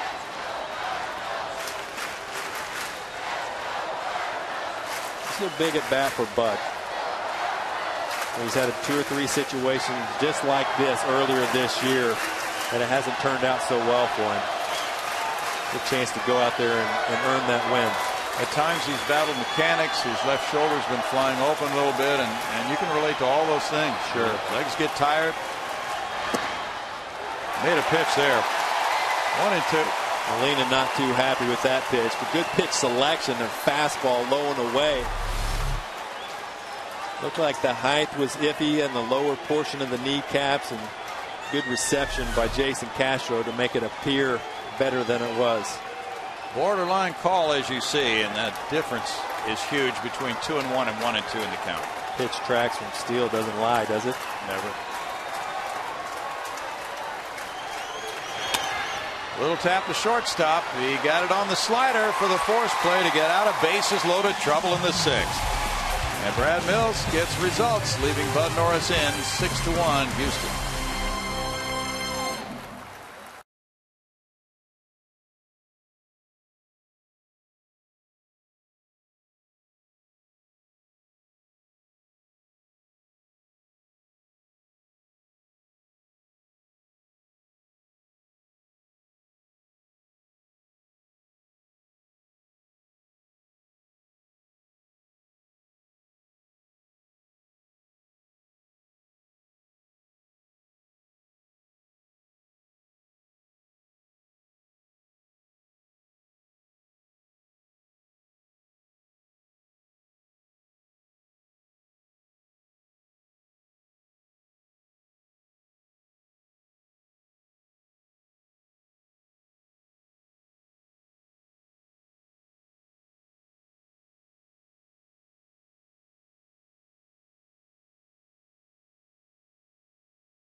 Center making cancer history. May 5th, 1987, Danny Darwin delivers 3 hits in a 5-1 win against the Phillies. A ground rule double, a bunt single, and a 2-run triple. And Jim Shays had 0 career doubles. Why do we always rub it in on him? How many triples did he have, though? Probably the same number, 0, because he had no extra base hits. But Dr. Death. Dr. Death, that's exactly right, yeah. You know him? I played against him a few times, and everybody knew the reputation is, you hit one of their guys, he's hitting 7 of yours. Jed Lowry walked and scored on the Chris Johnson first inning grand slam. Then he grounded out. Strike one to Jed. Now, for his career, he's been a lot better right-handed hitter so far this season. A .200 batting average. Right-handed, 1 homer, 3 runs batted in. Go back to that 1-1 pitch that Bud Norris threw to Molina. It was called strike two. What a tremendous difference a pitch like that can make in an inning like that with the bases loaded. John Jay backing, still drifting, way back with the wind, taking it to the warning track. Oh, wow. Lowry almost wound up hitting it off the wall. That wind just kept pushing it further back for Jay. and credit John Jay for staying with that baseball. That thing looked like it wasn't going to push him back at all, and it took him one step away from the wall right there. He had to use the little slide right there just so he wouldn't bang into the wall, but great concentration by John Jay, and shows you kind of pop that Lowry has just on a ball that he pops up. That was great concentration. Now Chris Johnson 2 for 2 tonight. A grand slam and a single, 2 runs scored. Pretty good night. Well, let's see if he can build on it. Big cut there, and it's 0-2. He's kind of playing with house money now at this point, isn't he? Yeah, he's got to be feeling good about himself. That confidence just goes a long way, and especially with Chris Johnson. You know how emotional he's been in the past, but when you do well early on in the game, that really frees you up, except when Scott Berry rings you up on that pitch. Yeah. He's not happy. Strikeout number 2. Even though he's 2 for 2, that's not a good feel. We go to Patty Smith. Patty. Well, hey, Astro fans, Chevy is proud to present a new show called Chevy Hometown Kids. It's not about the score, it's about the experience. So tune in each Saturday at 10 a.m. right here on Fox Sports Houston, or visit hometownkids.tv for more information, guys. Thank you. 2 outs, and it's Justin Maxwell has a pair of doubles, drove in a run, scored 1. Take strike 1. Nice job by Brad Mills getting the right-hander in here for this game. Yes. Jordan Schaefer's been banged up a little bit with his oblique and plays hard. This is a good time to get a guy like Jordan Schaefer out and get a guy like Justin Maxwell some at-bats, because you're going to need him off the bench. And that's exactly why he's in there, and Jordan understands that. Jordan, by the way, still has that club record-tying 25-game streak of reaching base to open the season. That's still intact if he doesn't play this game. And he'll take that into tomorrow unless he does get in and have an at-bat. Yeah, if he gets 1AB, the pressure's on. Who has the record? That's Dennis Minke with about 28? 25. 25? Mm-hmm. So he and Jordan are tied for that. Yeah, if Jordan would come in the game and have an official at-bat, if he had a walk, then he'd reach base, and that would give him the club record. But if he had a sacrifice bunt, that wouldn't count against him. So the streak would still be alive going on to the next game. Okay. Maxwell takes ball 4. Very nice game for Justin, reaching all 3 times. That's the 4th walk, but 3 of them came in the first inning for Garcia. Surprisingly, the Astros have had good success rates stealing bases in the last 2 games against such a good catcher in Yadier Molina. See if Maxwell goes here early with 2 outs. You're up 6-1. It's a good time to take a risk. And try to press for more. Castro's grounded out twice, but the second one was a good ground out to advance the runner from second to third. Wesley Wright's warming up. This little squirter goes out to the pitcher, and Garcia tosses over to Carpenter to end the 6th inning. That might be it for Bud Norris. Brad went over to talk with him. We'll see as it's 6-1 Houston.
Sports Houston is brought to you by Hyundai. If it's fuel efficient, affordable, stylish, and safe, it's probably a Hyundai. And by AT&T. Find out what's possible with products and services from AT&T. Rethink possible. Astros fans have enjoyed the evening watching Los Astros take a 6-1 lead on Cinco de Mayo Day, and they lead by 5. 6-1 ball game as Wesley Wright comes out of the Houston bullpen with that 5-run cushion right there. Steve, got a Los lefty right here coming in to face these left-handed hitters. Del Scasso scuffles a little bit going against lefties, and Wesley's been doing great last couple of outings this season. 6 1/3 innings, 5 hits, punched out 5. He's been doing a nice job with the opponent's average of only 208. Scalzo's been on both times, a single and a walk for Daniel. And he cracks a slider on the ground. Altuve quickly moving to his left. 1 pitch, 1 out for Wes. Wesley's been getting a lot of first pitch outs. He has. He had a couple of appearances that were just 1 pitch. Yes, he did. That's good living right there. 2 in a row. Gets that one quickly and faces another lefty hitter, Matt Carpenter. Meanwhile, David Carpenter's warming up for Houston. Wesley threw 1 pitch Monday against the Mets, 1 pitch Tuesday against the Mets, 8 pitches last night, getting 2 outs in that game. Shane Robinson on deck. It's like being the 3rd string quarterback with the hat backwards and with the clipboard. He's come in there for 1 or 2 pitches a night. Wesley's done a nice job. He, all the tinkering that the team's done with him in the last couple of years. Bouncing single. Yeah, starting, relieving. Dropping down, coming back over top. Finally said, let's just go back to Wesley Wright. This is how I got to the big leagues. Let me perfect this. Carpenter got the hit, only number 4 of the night for the Redbirds. Now it's Shane Robinson. Pinch hitting for Garcia. Garcia in 6 innings tonight allowed 4 hits, 6 runs, walking 4, and 3 of those who walked scored on the grand slam by Chris Johnson. He struck out 2. Bud Norris in 6 innings allowed 3 hits, 1 run, no earned runs, walking 4, fanning 4. Bud threw 91 pitches, 58 for strikes. Now Wilton Lopez warming up. Thought that was a big out by Bud last inning. Just a good confidence boost for him as we see Brad Mills coming out to get Wesley Wright. Carlos not too discreet in his stall tactic. No. He's still learning the tactics of a first baseman. He can't do it without a smile. 6-1 lead for Houston. Back in a moment.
Miller time brought to you by Miller Lite from Minute Maid Park, and Bud Norris has been a Cardinal killer. No different tonight, Steve. Really hasn't. Just an array of pitches. He uses fastball to get some ground ball double plays. Good 2-seamers right there. Good pickup by Carlos. But Bud Norris and Jason Castro taking care of business in this game. And that slider, can't square that pitch up if you can even hit it. Now the double play man, Wilton Lopez, comes in to try to get a double play ball against pinch hitter Shane Robinson, hitting .351.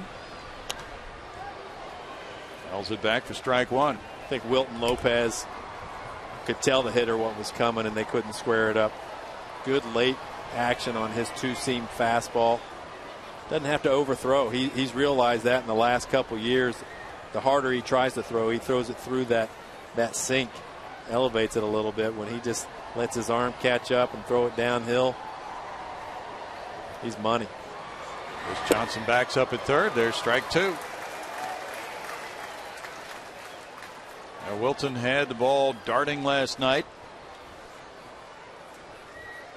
A great late movement with his one hitless inning. He struck out two. Trying to figure out which Wilton Lopez we're going to see by how hard he runs in from the bullpen each night. I think it's a good indicator on how he feels. Shane Robinson was a pinch hitter last night. He made an out. Doug Brocail checking things on the Astros bench. Astros bullpen now is the fourth lowest ERA in the National League, 2.97. Brett Myers has been perfect, 7 for 7 in saves. Lopez up with that one, and it's 1-2 for Wilton. We heard in the pregame they have a nickname down in the bullpen now. Did you hear that? The Regulators? What were they called? The Regulators, yeah. Patty Smith did an interview with Brett Myers, and that's what the group has decided to name itself. And it seems like it's morphed the entire season of where guys are going to fit in their roles, and it's working out real well right now. 2-2. Well, Wilton is kind of the double play specialist, so he might pitch in the 7th or it could be the 8th. And a lot of that depends on the situation and the hitter. And last night he came in the 7th. He struck out Holiday and Alan Craig and then got Freese on a ground out. And he inherited a runner when he came in with a 1-run lead. That's the heart of the order right there, too. Exactly. He gets a strikeout here. 2 outs. Can't teach a backup slider, but Wilton Lopez elevates that pitch. You see him shaking his head. He knows he got away with this pitch. Got around a little bit, but when that thing backs up and goes the opposite direction of the way it's spinning, can't teach it right there. You can't even hit it. Rafael Furcal has singled, lined to third, and walked. You know, it's interesting, too, when you speak of Wilton Lopez pitching to certain hitters in certain situations. And it makes a lot of sense not to designate a pitcher as, quote, our 8th inning guy. Yeah. If it's a tight game in the 7th and the middle of the order is due up. I think you're exactly right. You pinpoint Wilton Lopez as your guy who's a two-seam ground ball guy. So if you have a couple guys on, who better than to bring this guy in the 6th or 7th inning, because that's when the game could be at stake. Pitch is outside, and he checked his swing on appeal to Paul Emmel, 1-1. Wow, where was that pitch? Steele will show us.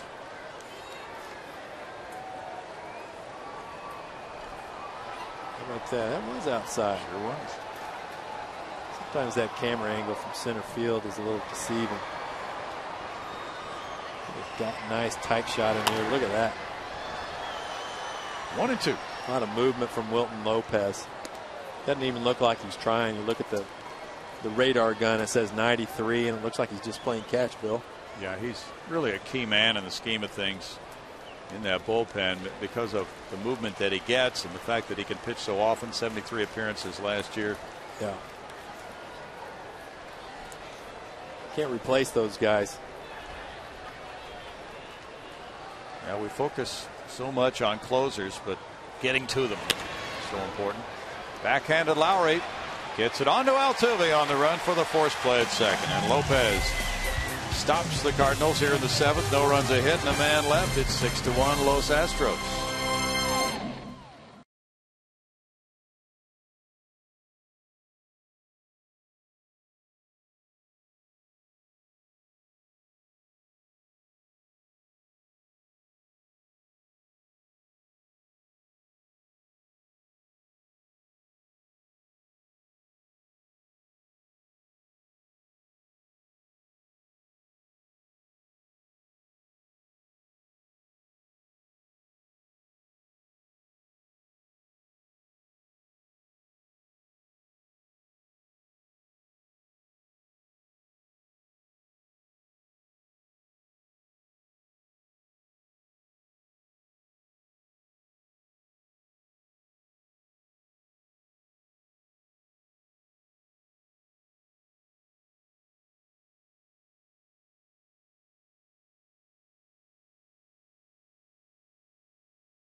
Bottom of the 7th, and the Astros and Rangers renew the Lone Star Series rivalry in a couple of weekends, May 18th to the 20th at Minute Maid Park. On Saturday, May 19th, 10,000 fans will receive the Nolan Ryan Greatest Moments bobblehead, courtesy of Coca-Cola. Root now and buy tickets for the Lone Star Series at Astros.com, and Nolan will be on hand, so I expect we'll hear from him, which will be fun, and it'll be nice to talk to him about some old times there, guys. Yeah, he'll be throwing out that first pitch on the Friday game of that series. Really look forward to that one, Patty. Everybody enjoying this Cinco de Mayo at Minute Maid Park, where the Astros have a 5-game winning streak at home. And things going exceptionally well in this series so far. We have a different pitcher, J.C. Romero, with an ERA of 0 for 8 games. And the pinch hitter is Marwin Gonzalez, batting for Wilton Lopez. You see Romero coming in here, spent a bulk of his career with the Minnesota Twins. Kind of a lefty specialist, gets those lefties out with a lot of breaking balls, so right-hander against him, just what the doctor ordered. And Marwin Gonzalez, a switch hitter, gives Brad Mills that ability to send somebody to the plate who will get the percentages his favor. He grounds to third. David Freese on the stretch, and Carpenter's there to receive it for out number 1. Well, Patty was talking about Nolan Ryan throwing out the first pitch. I saw him throw out the first pitch in the World Series game in Arlington. My wife and I went to that game, and he hiked up his leg over almost to his chin and let her fly. That is beautiful. I'd need a cutoff man to get it to the catcher at this point. Altuve's batting. He is 0 for 3. John Jay made a terrific catch on him in the 4th inning, going back into right center. And there's strike 1 for Romero. Wesley Wright in 1/3 of an inning allowed 1 hit, no runs, with no walks, no strikeouts, throwing 3 pitches. Wilton Lopez 2/3 of an inning, no hits, no runs. He had a strikeout. In the air, and the center fielder John Jay moves in. 2 down. Pretty good luxury for Coach Mike Matheny to have 2 lefties of this quality. Romero and Shevchinski are 2 guys with really top-notch stuff coming out of the bullpen. Shevchinski pitched last night. Ryan Bogusevic walked, stole a base, and scored in the first. He was 0 for 2. Jaime Garcia in his 6 innings, allowing 4 hits, 6 runs. He threw 40 pitches in the first inning when the Astros scored 4. And Chris Johnson's first career Major League Grand Slam made it 4-1 Houston after the Cardinals got a run in their first. Strike to Bogusevic with Martinez on deck. That pitch Johnson hit was on an 0-2 slider, and Jaime Garcia was just trying to duplicate the pitch that he threw before, because it was the nastiest pitch he threw all night. Tried to do a little bit too much with it. And Chris Johnson hits a 4-run tater. 1-1.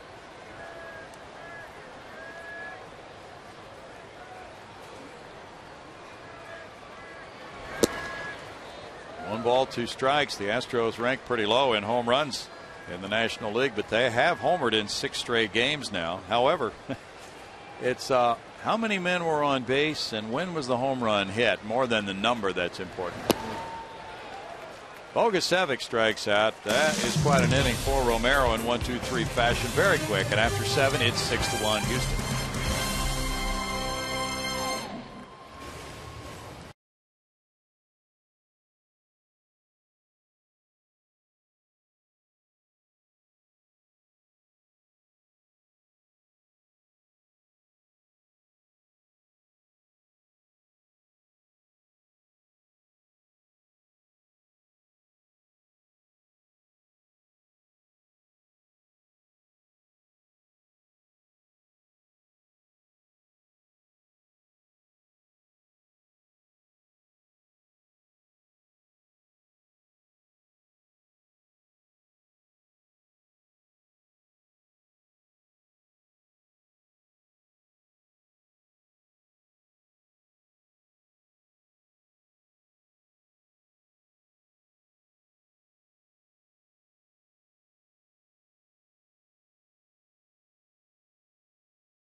and Jose Cruz at the Whataburger at Gulf Freeway in Woodridge on Tuesday.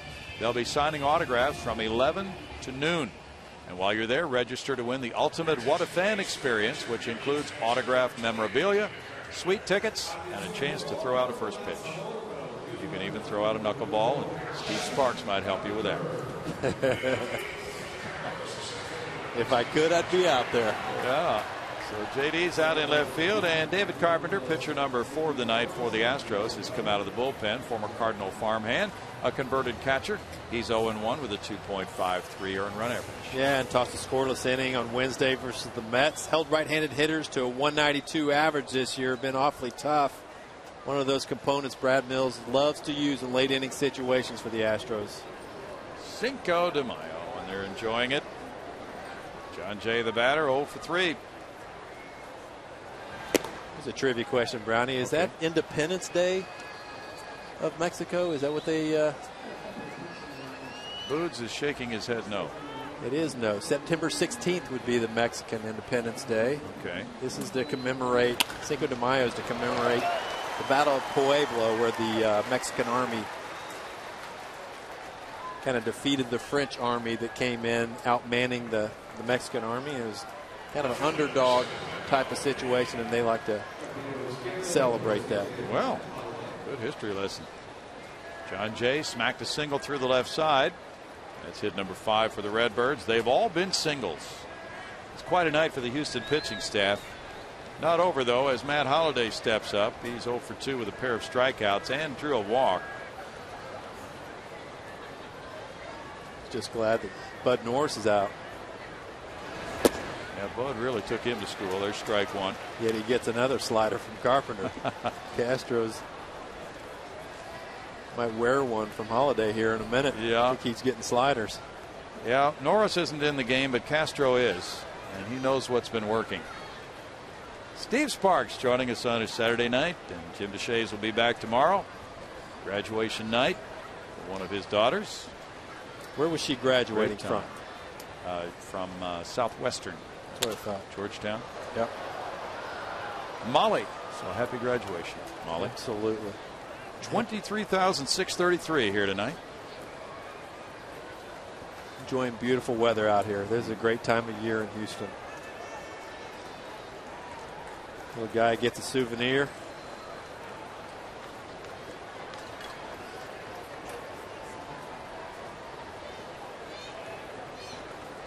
Little guy's dad looked like Al Roboski a little bit, didn't he? He really did. Slider gets away from Castro, and that will allow Jay to reach second base. Well, the good news is it had a lot of late break to it. The bad news is it got away from Castro. And we're waiting for a ruling on that. Typically, when the ball doesn't hit the dirt first, it's a pass ball. They're saying wild pitch on this one. Wow. Wish I had an eraser for this pen.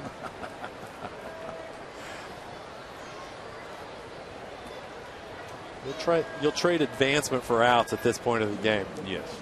Need 6 more outs in this game and got 5 runs to play with. Shot into center field. That's a liner for Holliday, and here's Jay coming home to make it 6-2. RBI single for Holliday. 19th run batted in. The previous play was just changed to a pass ball, by the way. Check that, 4 runs to play with. Yes.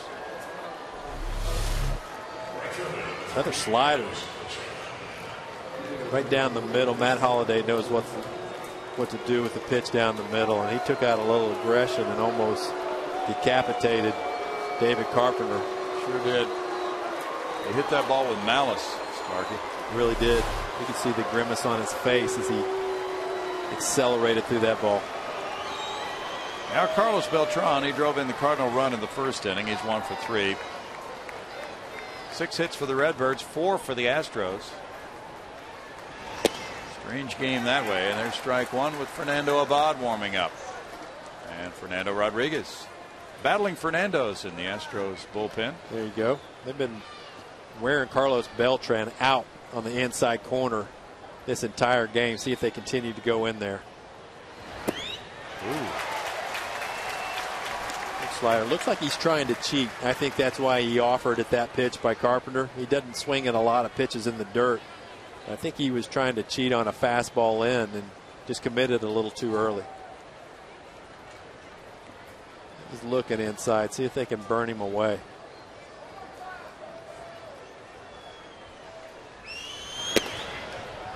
He takes, and it's a 1-ball, 2-strike count.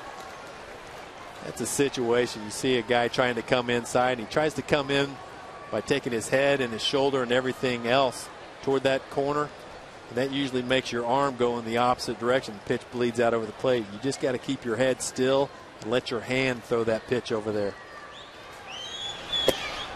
Inside, and it's 2-2. Do you try to drive your nose right where you want the pitch to wind up? I think that's how you have to do it. I think the key to good command of your fastball is to keep your head as still as possible. Saw Greg Maddux do it better than anybody. Bounce foul, still 2-2. And somebody made the statement in an article recently that scouts are looking a lot for velocity these days, and he didn't even know if Greg Maddux would be signed by a club these days. Well, he threw it quite a bit harder. I remember in 1988 being in an extended spring and seeing him come and get ready to go on some international trip. And oh, there's your pitch away. He was trying to cheat to get to that pitch inside, and that outer third was wide open on Carlos Beltran right there, and David Carpenter threw it right on his knees on the outside corner. Perfect execution on a tough pitch against a good hitter. Well, you were calling for that 2 pitches ago, and it certainly worked. Carpenter gets the K. Now it's Freeze. Freeze 0 for 2 with a walk. Maddux had a lot of late movement going, didn't he? He really did. But I was going to say early on, Dick Pohl was his pitching coach with the Cubs at that time, and he was throwing low to mid 90s on the ray gun back in those days, which was the slower of the guns. Well, that was a big play by Castro there. How in the world did he prevent that ball from getting behind it? That was athletic, and you don't expect that to happen on a fastball. So you're really not on your toes. You're thinking the guy's going to hit your glove, and ends up throwing it across to the other batter's box. And how do you put a glove on that? But just be athletic. That's all you can do. That's an amazing catch.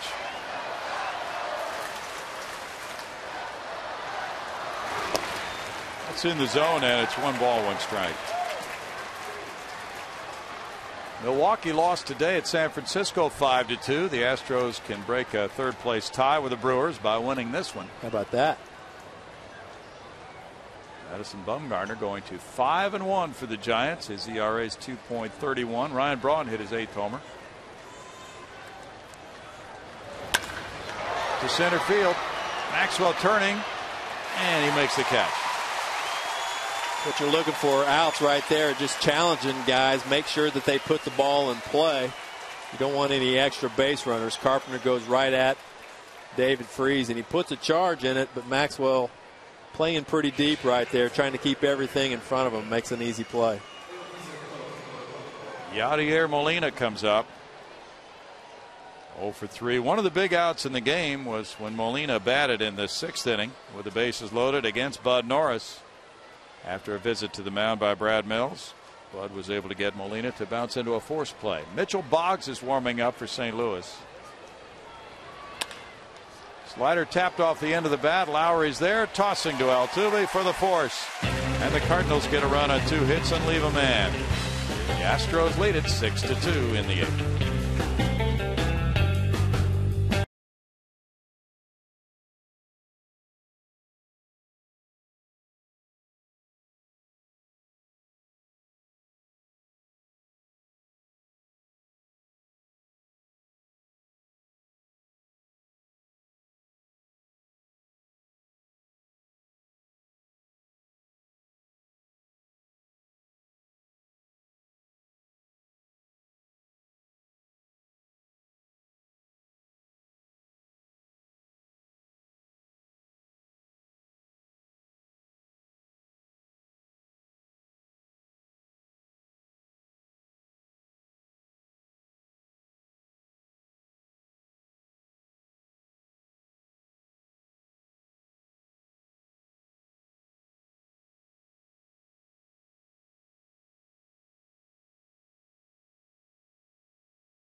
Catching with the left hand, throwing with the right, gunning down that base runner, and Descalso throwing probably Jason's best throw of the year. Put it right there at the corner of the bag, Sparky. And it all started with great footwork. I mean, we've seen guys get their feet in position in a quick manner, but I think the key for Jason is not to get a lot of his wasted motion towards second base. Just let his feet replace himself right underneath him, and he got that throw off in a blink of an eye.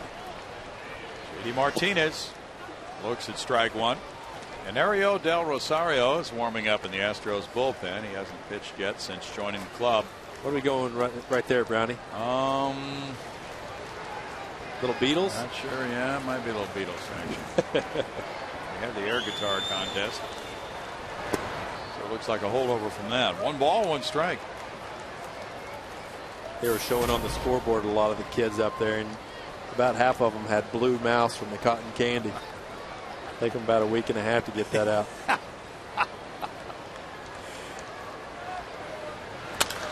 The liner, and Descalso's there. 1 out. Pretty good swing right there by Martinez. Just gets it off the end of the bat a little bit, but we go to Patty Smith.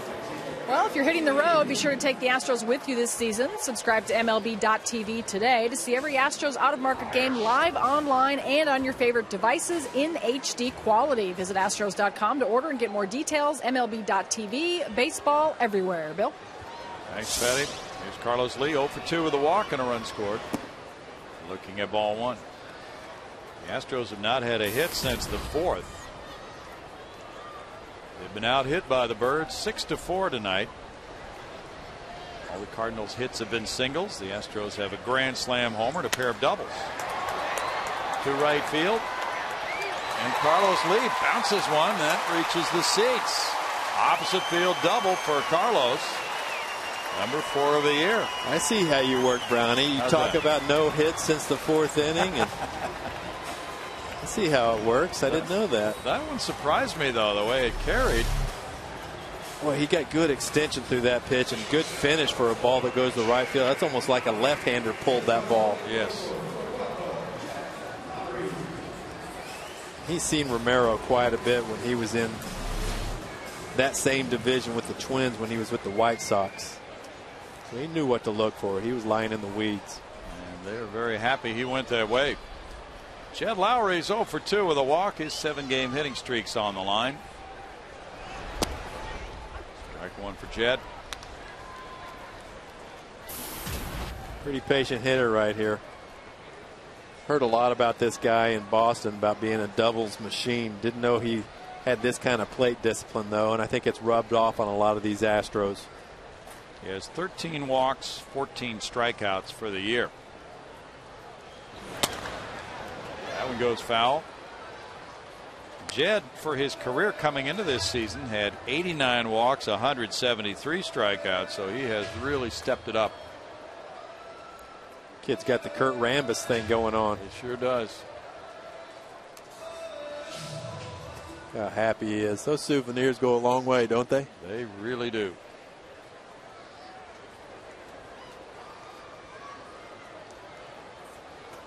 The Miami Marlins are here starting Monday night. If the Astros win this one tonight, they take a series from the Redbirds no matter what happens tomorrow. 1 ball, 2 strikes. That in itself has been notable going back to last year. The Cardinals got on a roll, as you know, and they won 16 straight series, carrying over from last year to this until they lost one. Now the Astros, with this would be the 6th game in a row dating back to the last home stand, starting to establish themselves as a pretty good home team. This is a good home field advantage now, and that's a good thing. Yeah, that's what you want to see as an organization. Gives the guys a lot of confidence knowing that they're going to have a good crowd out here and they're behind them.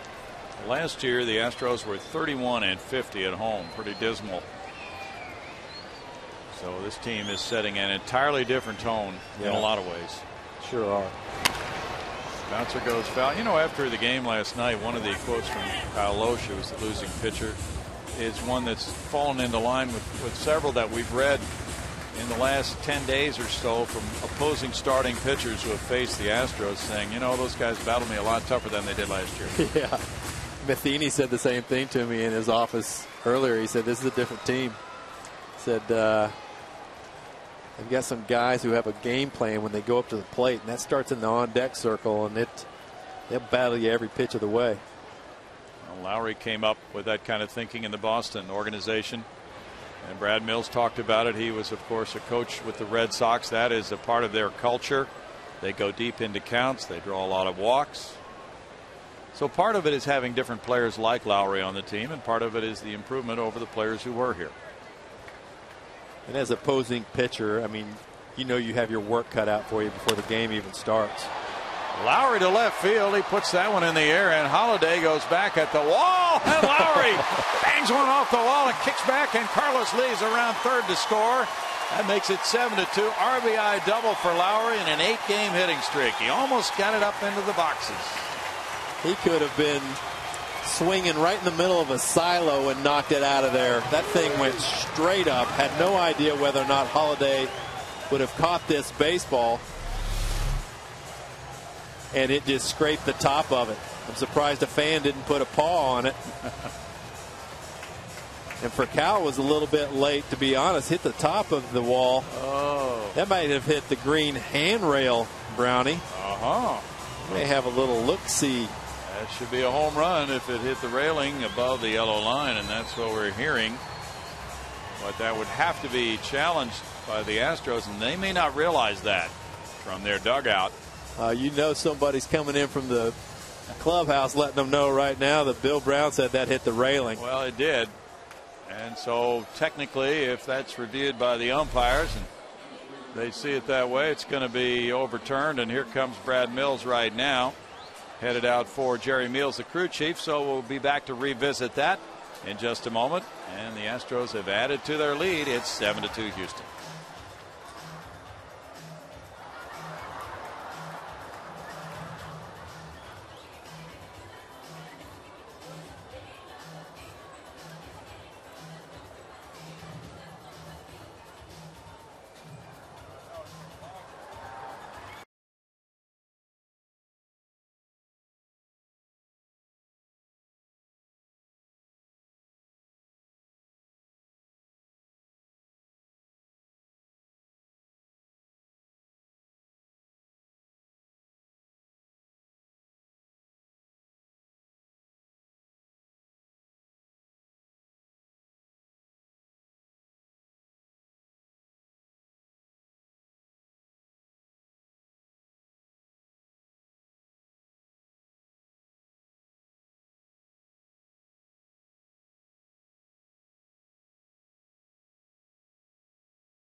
Very soon, because Jed Lowry's ball was ruled a double, but it appears to have hit the railing above the yellow line atop that wall, and that would make it a home run. I think it's pretty apparent that we see a straight deflection off that green railing. Can't believe the guy in the blue doesn't make a play on it. But I think the umpires will go inside and see that Jed Lowry has another home run. Scott Berry's the home plate umpire there, and the crew chief, Jerry Meals, headed up the tunnel, and the other two umpires on the crew, there they are, ruling it a home run for Jed Lowry. So Jed will take the rest of the tour from second base, and he becomes the club leader in homers. This is number 4 for Lowry. He just extended his hitting streak to 8 games, but now it's with 4 homers, and make it 12 runs batted in for Lowry, and it's 8-2. He's all smiles now. He had no idea that thing got the top railing. Good job by these guys getting the call right. Umpires doing whatever they can to make things go right in a baseball game. And Lowry, if you remember, in Miami, should have had 2 or 3 more home runs. He could have 5 or 6 already in this season. Well, he's got a big smile right now. The Astros lead it by 6. And Chris Johnson provided the first 4 with a grand slam in the first inning. Then he had a single in the 4th and struck out looking in the 6th. Mitchell Boggs in the game. And Boggs delivers. Ball 1. J.C. Romero wound up with an inning and a third of work, allowing 2 hits, 2 runs, with no walks, 1 strikeout. Boggs has really done well with that 1.59 ERA. He's only had 8 base runners in 11 2/3 inning. This is the 8th inning guy for Coach Mike Matheny and the St. Louis Cardinals now. He has a ton of confidence in this tall right-handed pitcher who throws a 2-seam fastball 94, 95 miles per hour.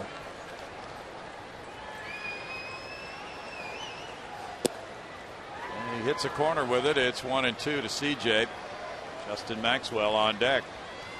This is a guy last year who got an opportunity to save a few games. Got 3 pretty early on in the season when Ryan Franklin was having trouble. And he blew a save and got sent down to AAA. 2 balls, 2 strikes. Boggs wound up 51 games for St. Louis and a 3.56 ERA. Jed Lowry connects from that right side. Home run number 4 of the year. And a big swing there by CJ, a strikeout for out number 2. Pretty dirty slider right there to Chris Johnson. Got to commit early when a guy throws that hard.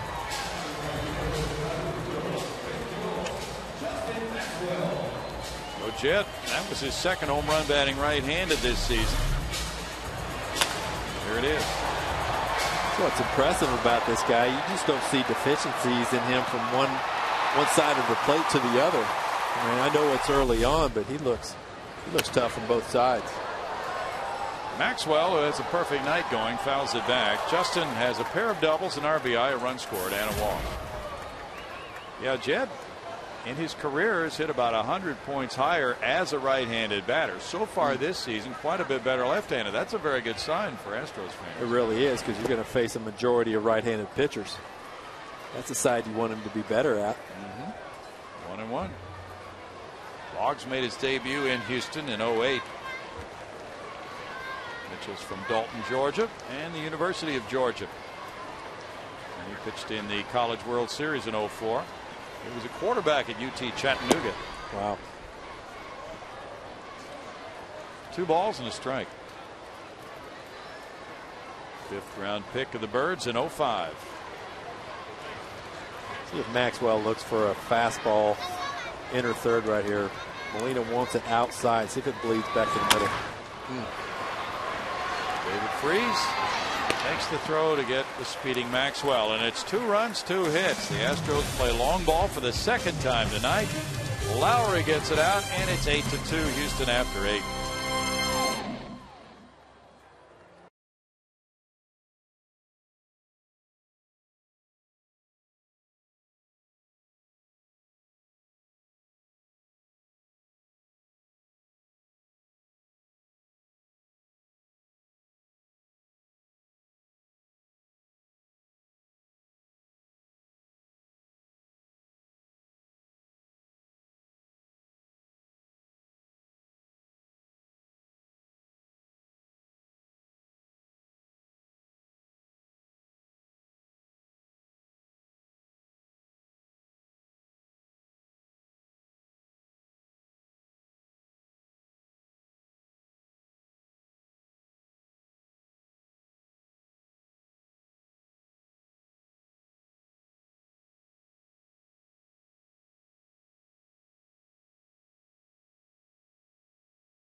brought to you by the Progressive Insurance Group. For a money-saving car insurance quote, call 1-800-PROGRESSIVE today. Astros trying to win number 6 in a row at home and number 5 in a row overall during this stretch. They would be only a game under 500 if they win this one. They go with Fernando Abad. He's pitcher number 5 for Brad Mills tonight. And with 5 games under his belt, a high ERA gives him a chance to work without being in a tight game and feeling a little more pressure, perhaps, Steve. Perhaps a better sample of what he's done this year. 7 1/3 innings pitched in Oklahoma City, 12 punch-outs, giving up no runs. So he's been throwing the ball pretty well. He's just got to translate it to the big league level. Tyler Green will be the pinch hitter for Daniel Descalzo, leading it off here in the 9th inning. As Abad gets ready, he'll be working to Green, who has a .205 average with 1 homer, 4 runs batted in. He's had 39 at bats, and he's 0 for 1 as a pinch hitter. And that's ball 1. We love the tool set of Tyler Green. These guys think this guy's the future second baseman of the St. Louis Cardinals. He's just got to get a little bit more experience, and they think he's going to be game ready. Strike evens the count at 1-1. I think Abad's issues last year were just control, which was ironic because his control in the minor leagues up to last year was impeccable. I mean, he was like 1 walk per 9 innings pitched in the minor leagues, and I think he just lost a little confidence last year and became hesitant with some of his pitches. 2-2 is the count. Brad Mills using both of his lefty relievers in this game tonight. Chris Maloney tossed that one over to a youngster. Abad just 26. He's from the Dominican. He's had plenty of years of minor league seasoning. 9. 3 balls, 2 strikes. With the 2-2 curveball right there, and I think his best pitch is his changeup. See if he comes back with that fastball away. Out into shallow right field. Bogusevic got a nice jump. He closed on that one for out number 1. He really did, and I think for a little while there, Bill, that ball got hung up in that bank of lights. He hesitated just a moment and then caught back up with the flight of the ball on the way in. But nice job of continuing to track that ball, keep it in front before it hits the ground. Bogusevic's a great athlete, isn't he? Yeah, he can make up for maybe a moment when he doesn't pick up that ball so well with that speed. Tremendous arm, good coordination. Now Carpenter fouls it for strike 1. Tony Cruz comes out to the on-deck circle. Pitcher spot due up next. David Carpenter for the Astros in 1 inning allowed 2 hits, 1 run. It was not earned with no walks and a strikeout. So the Astros have not allowed an earned run tonight to St. Louis. The hard-hitting Redbirds came in with a .286 team batting average. There's Cruz on deck. Quite a job by the Astros staff. Norris, Wright, Lopez, Carpenter. Now Abad trying to finish it. Excellent job by Brad Mills using his pitchers for matchups. We've seen Carpenter and Bud Norris continually throwing sliders to Molina and Holiday, and that matches up well. And now he's using a left-hander to neutralize these guys at the bottom of the order, just the same way he did with Wesley Wright. Just real clean look on this game. Slow bouncer to Carlos Lee. 2 outs.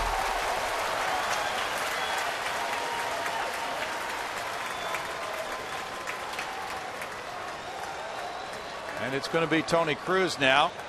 Pinch hitting for the pitcher Boggs.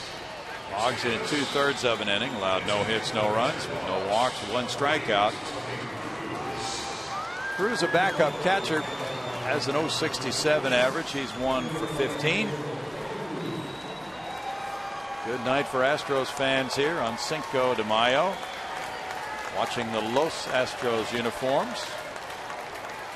Last night it was the Shooting Star uniform, so no matter what uniform, the result has been good in this series. The Astros have won a series from the defending world champions. They have won 5 games in a row to get back to 1 game under 500. And they've now won 6 straight at home. They're 9-5 at Minute Maid Park, where the crowds are growing, the enthusiasm is strong, and the final